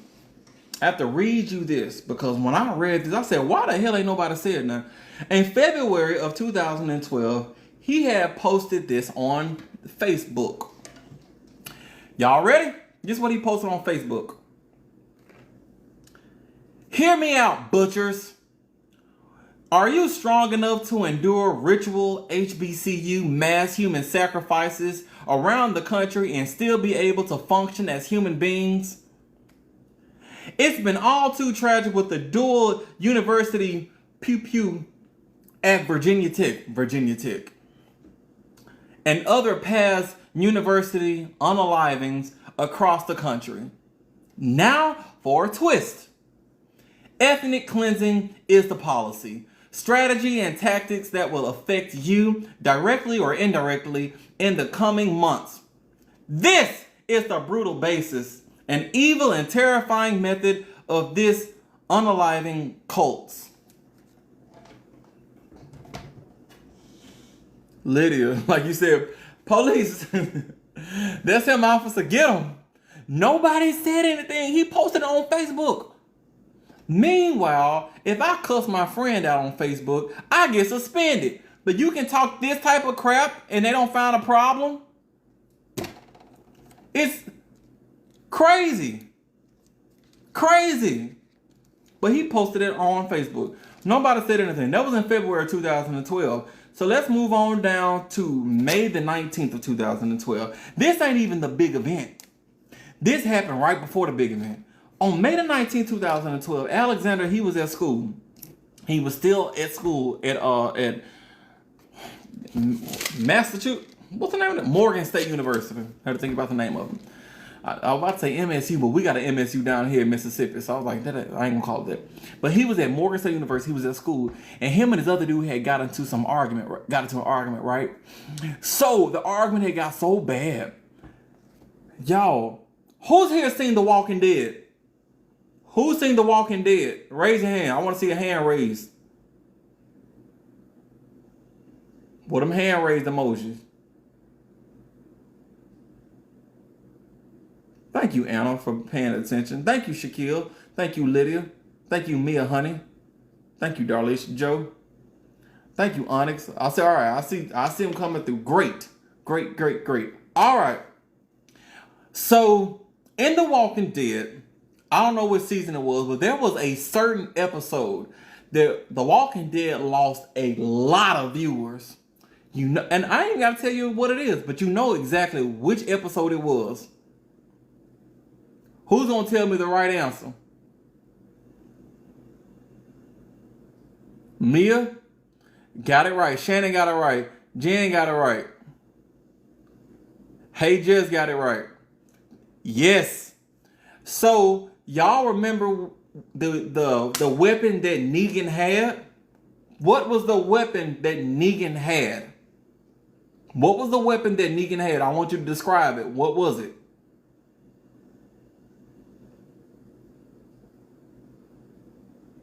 Anna was the first one to get it completely right. Yes, it was a bat, but it was a bat with spikes and barbed wire on it. The spike bat was it barbed wire or spike? It spikes on it. All right. This man got a bat with barbed wire and did the exact same thing to the dude he was arguing with.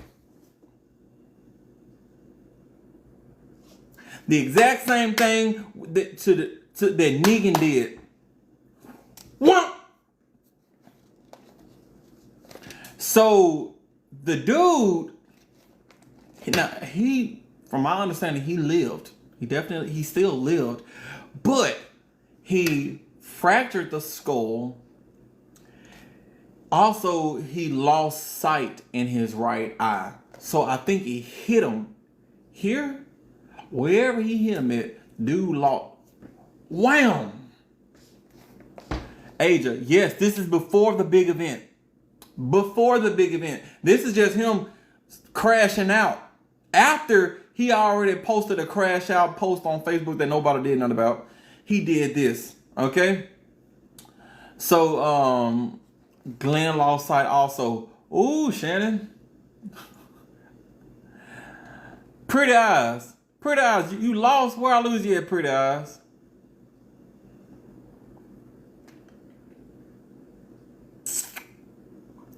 Why I lose you at, Pretty? Because y'all, when I heard about that, I said, what the freak? Oh, you just got here. Oh damn, Pretty, you missed everything. But don't worry, we still ain't got to the big event.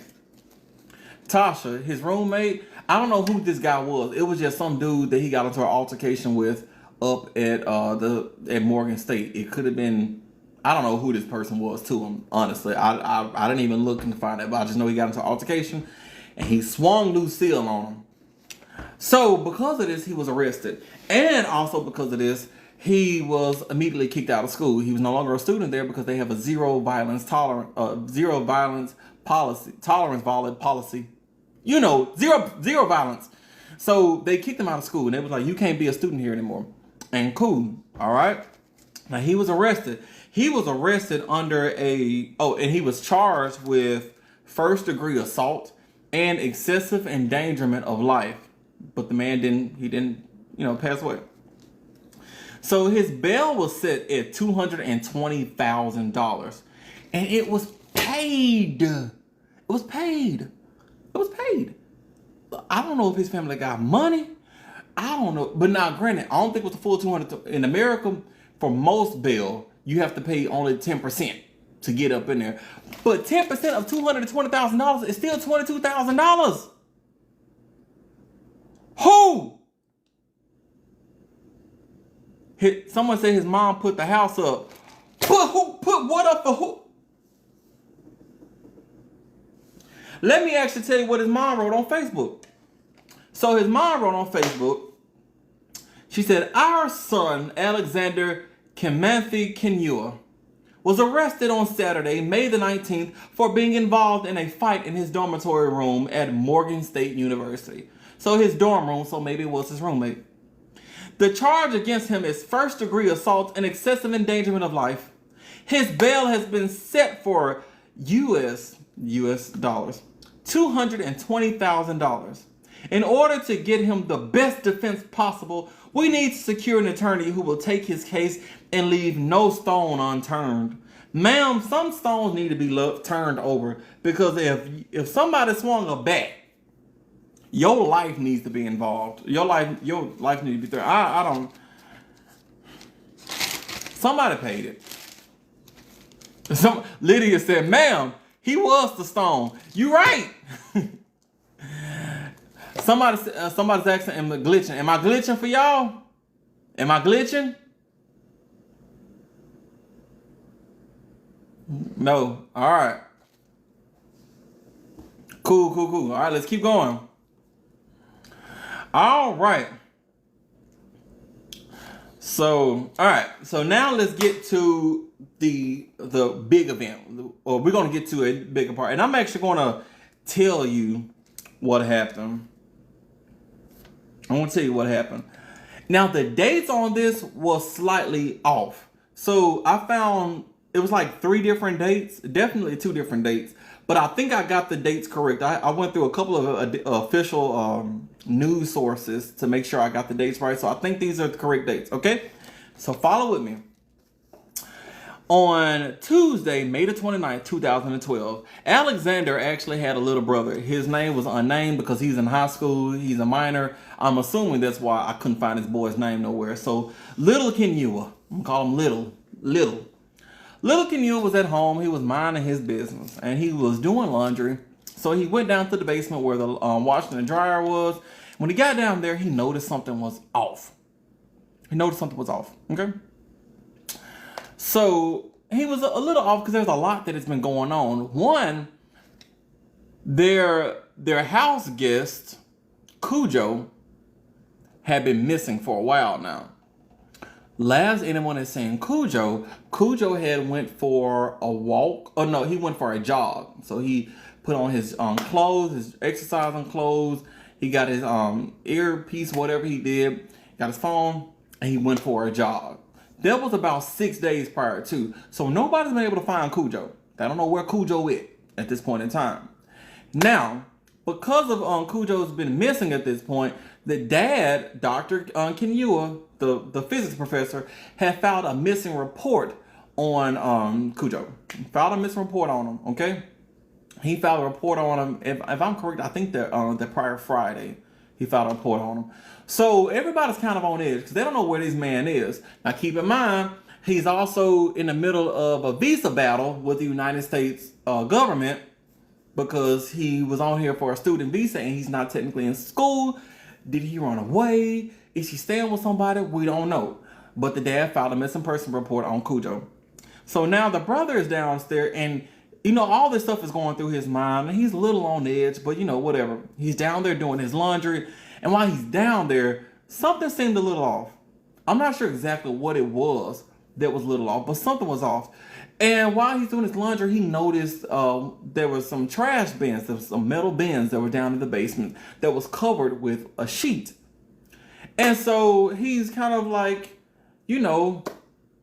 black people don't normally go and explore, but in this case, he did. He goes over to the bins, he lifts up the sheet, looks inside, and there is a face staring at him.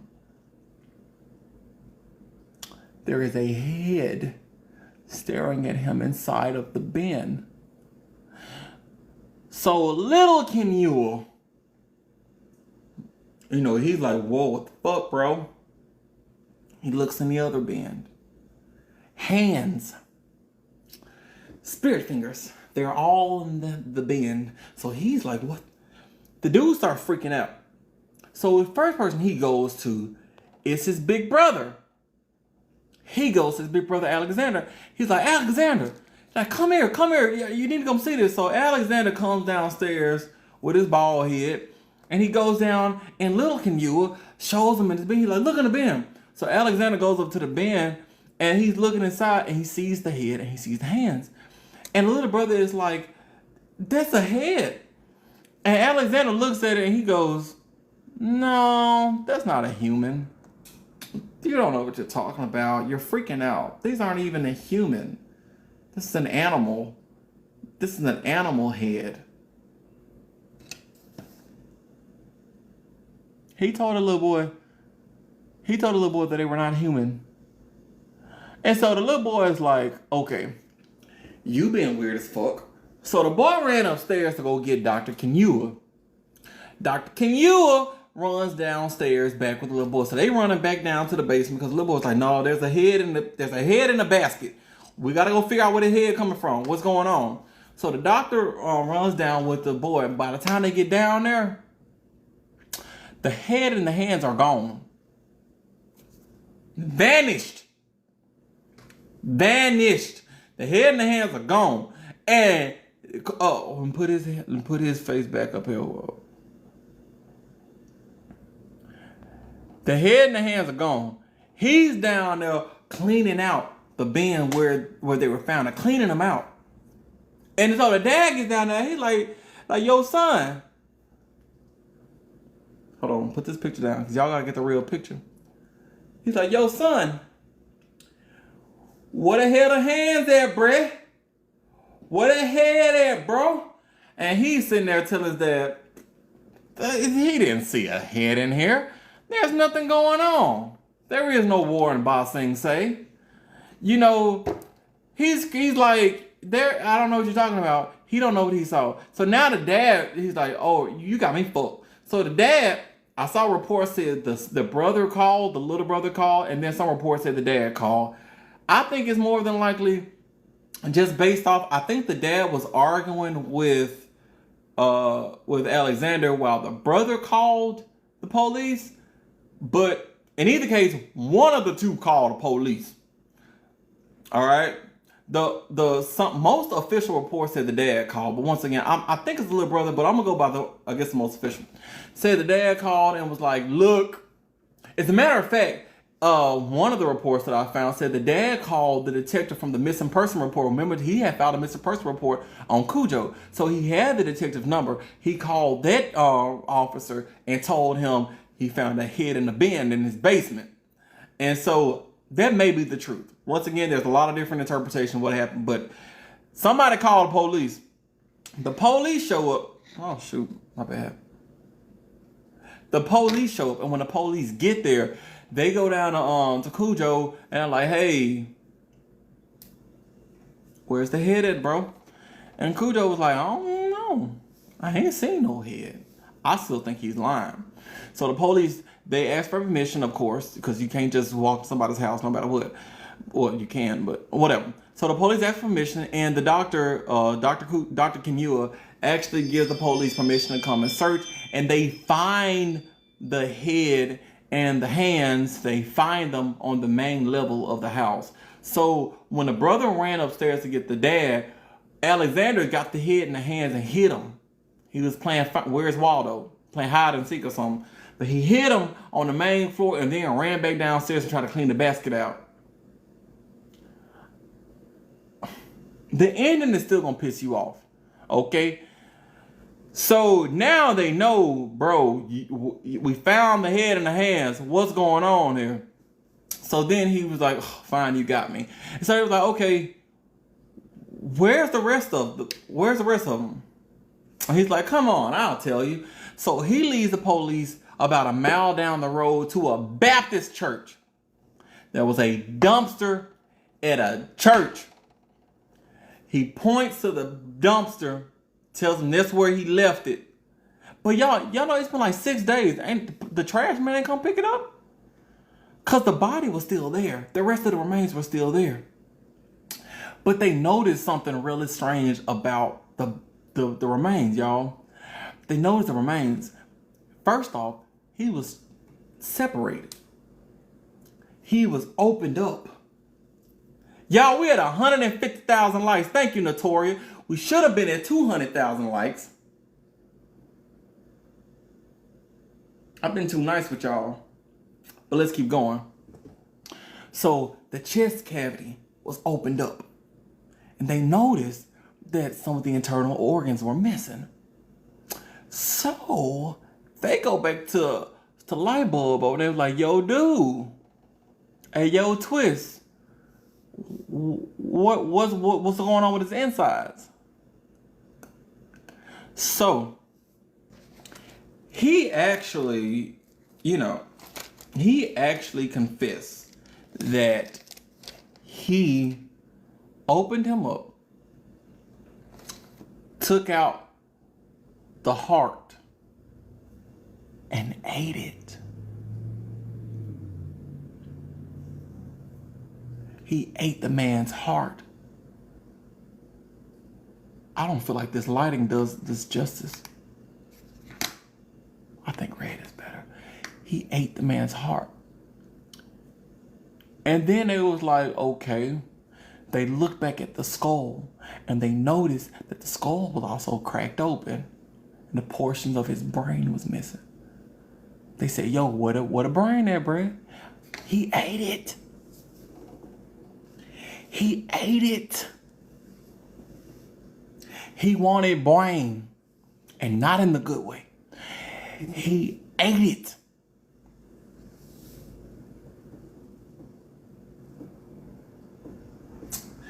So they asked him, like, what happened? He just attacked the man. Attacked him. Remember his Facebook post. Let me go back to that Facebook post. Say, hear me out, butchers.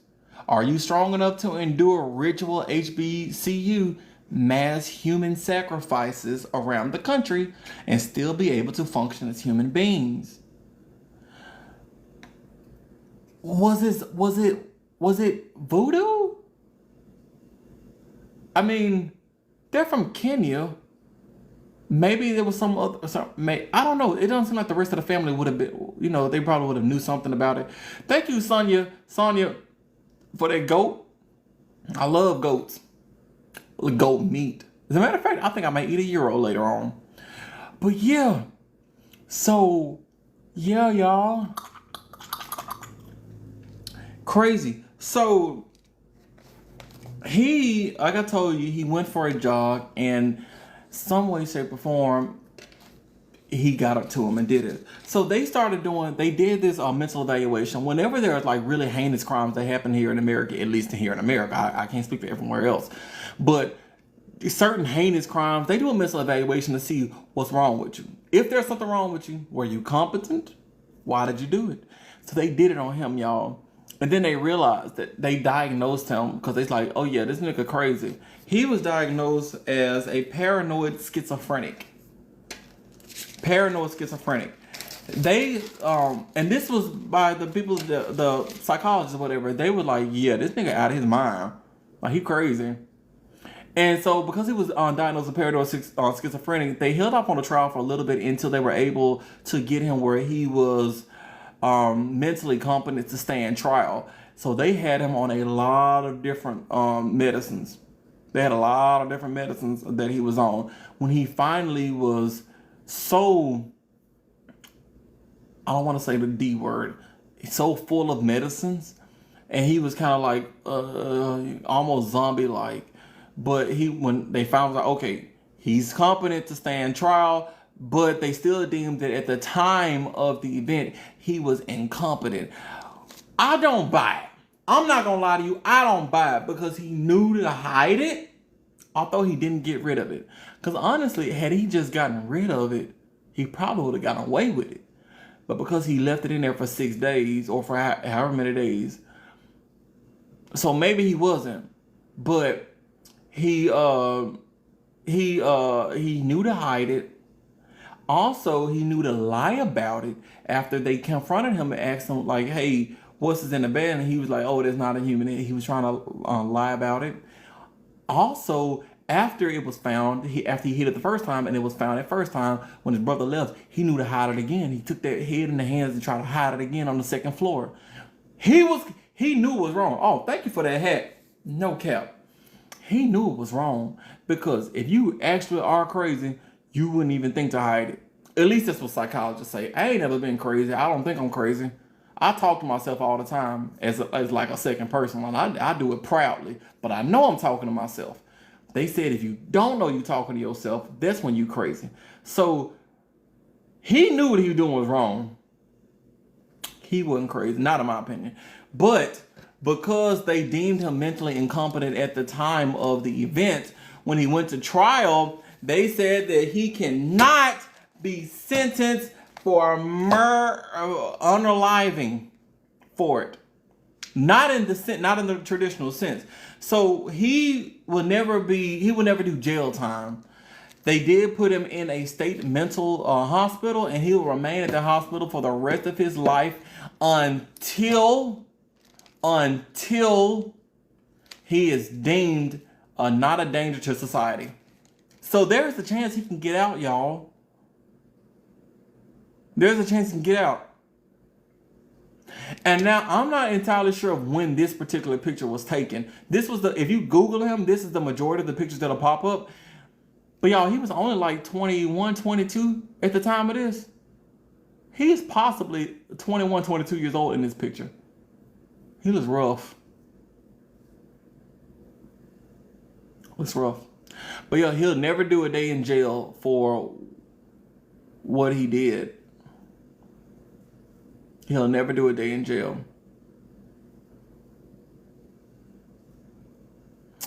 Yep. And that, my friends, is the wild story of Alexander Kinyua. I will say this for this particular story. I didn't personally find a reason per se why he did it outside of just him being crazy. I didn't even know there was a video of the interrogation. So apparently someone said they saw the interrogation and it was wild. So apparently you can go look that up if you want to go see it. But yeah, he's a crazy man. So which one do y'all think was worser, Alexander or Eugene? Eugene did a lot more, and there was a lot involved with that one, but Alexander's was disturbing to me. But then again, I didn't go over everything that Eugene did. He did a lot of crazy one. Eugene did a lot of crazy crap. He did a lot of crazy stuff. They've been watching what Eugene did. Eugene, he was an assassin for the South African government, for the apartheid government, whatever. How did he have the smell? I don't think he hid the smell. That may be part of what the little brother felt was something was wrong when he went down there. Because I told you, the brother, he felt uneasy, like something's not right. Maybe he smelt it. I didn't find any information on exactly what it was that he felt was not right, but he felt something was not right. Trey, is this going on YouTube? Yes. Probably not tonight, because I got to get the video, the live from last week on YouTube. I'm trying to get that on tonight. Hopefully I can probably get this one on too, but downloading these long lives take a long time. I'm not gonna lie to you, they take a long time, but I will try to do my best to get these done. Alrighty, I'm about to go in just a minute. I'm gonna stay for about 5 more minutes. I'm gonna answer some questions before I leave. Someone said, can you tell us the most memorable story has been up to date? I ain't gonna necessarily say my most memorable, but I don't want to use the word favorite, but the one that I think about often was the booty hole mouth. Do y'all remember booty hole mouth?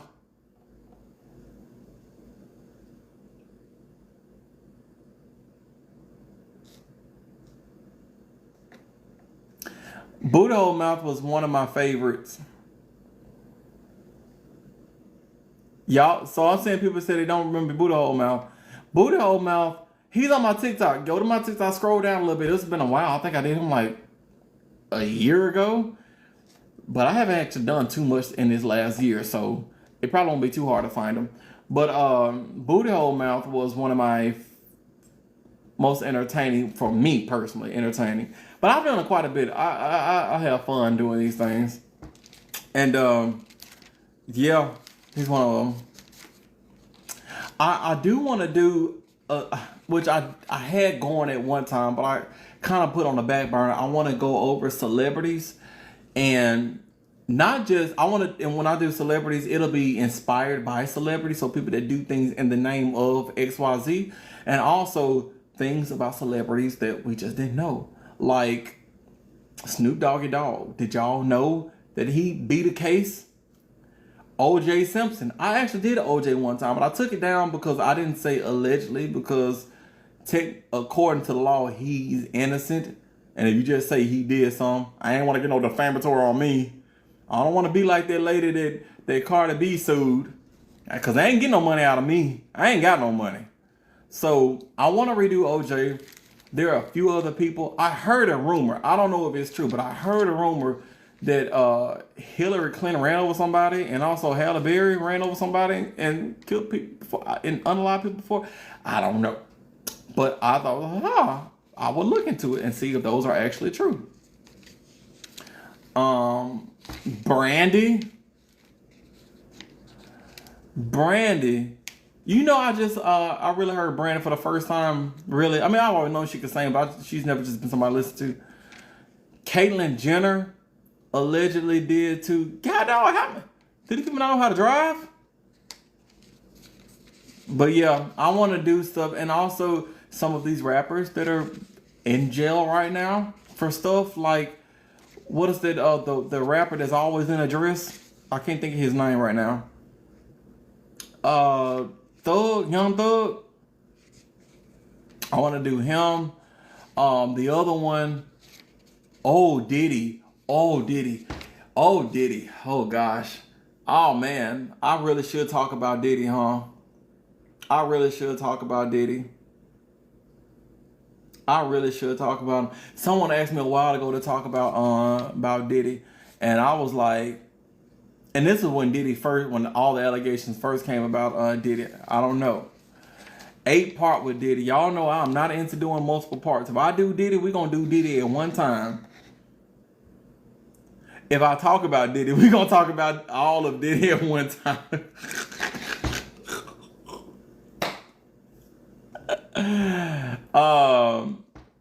Oh yeah, I could talk about the president, because y'all know the government. I just saw somewhere, I don't know if it's true, but I just saw somewhere where it was confirmed that the government actually assassinated JFK. It was a government hit. I don't know if it's true. R. Kelly. Did R. Kelly unalive people? Did Diddy unalive people? Huh.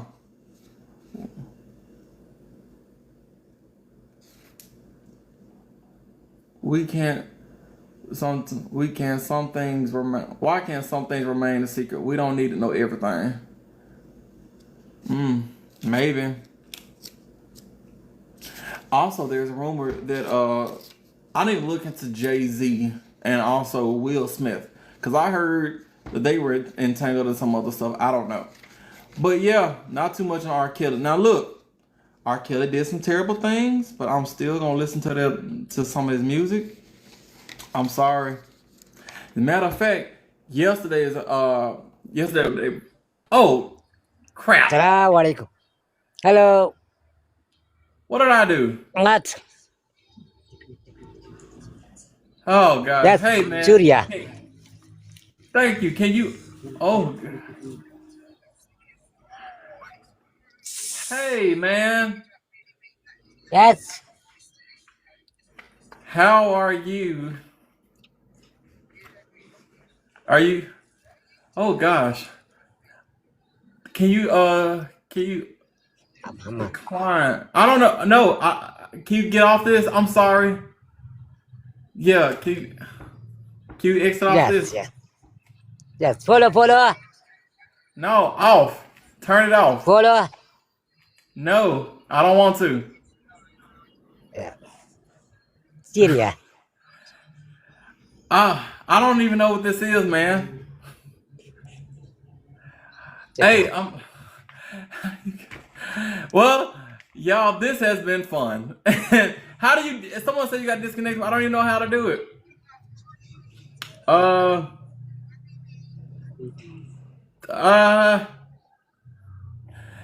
right, y'all. You know what? Let's battle. Let's battle. Yes. All right, do it. How do you do it? Yes. Good.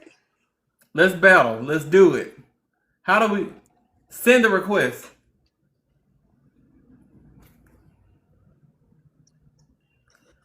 Match invite.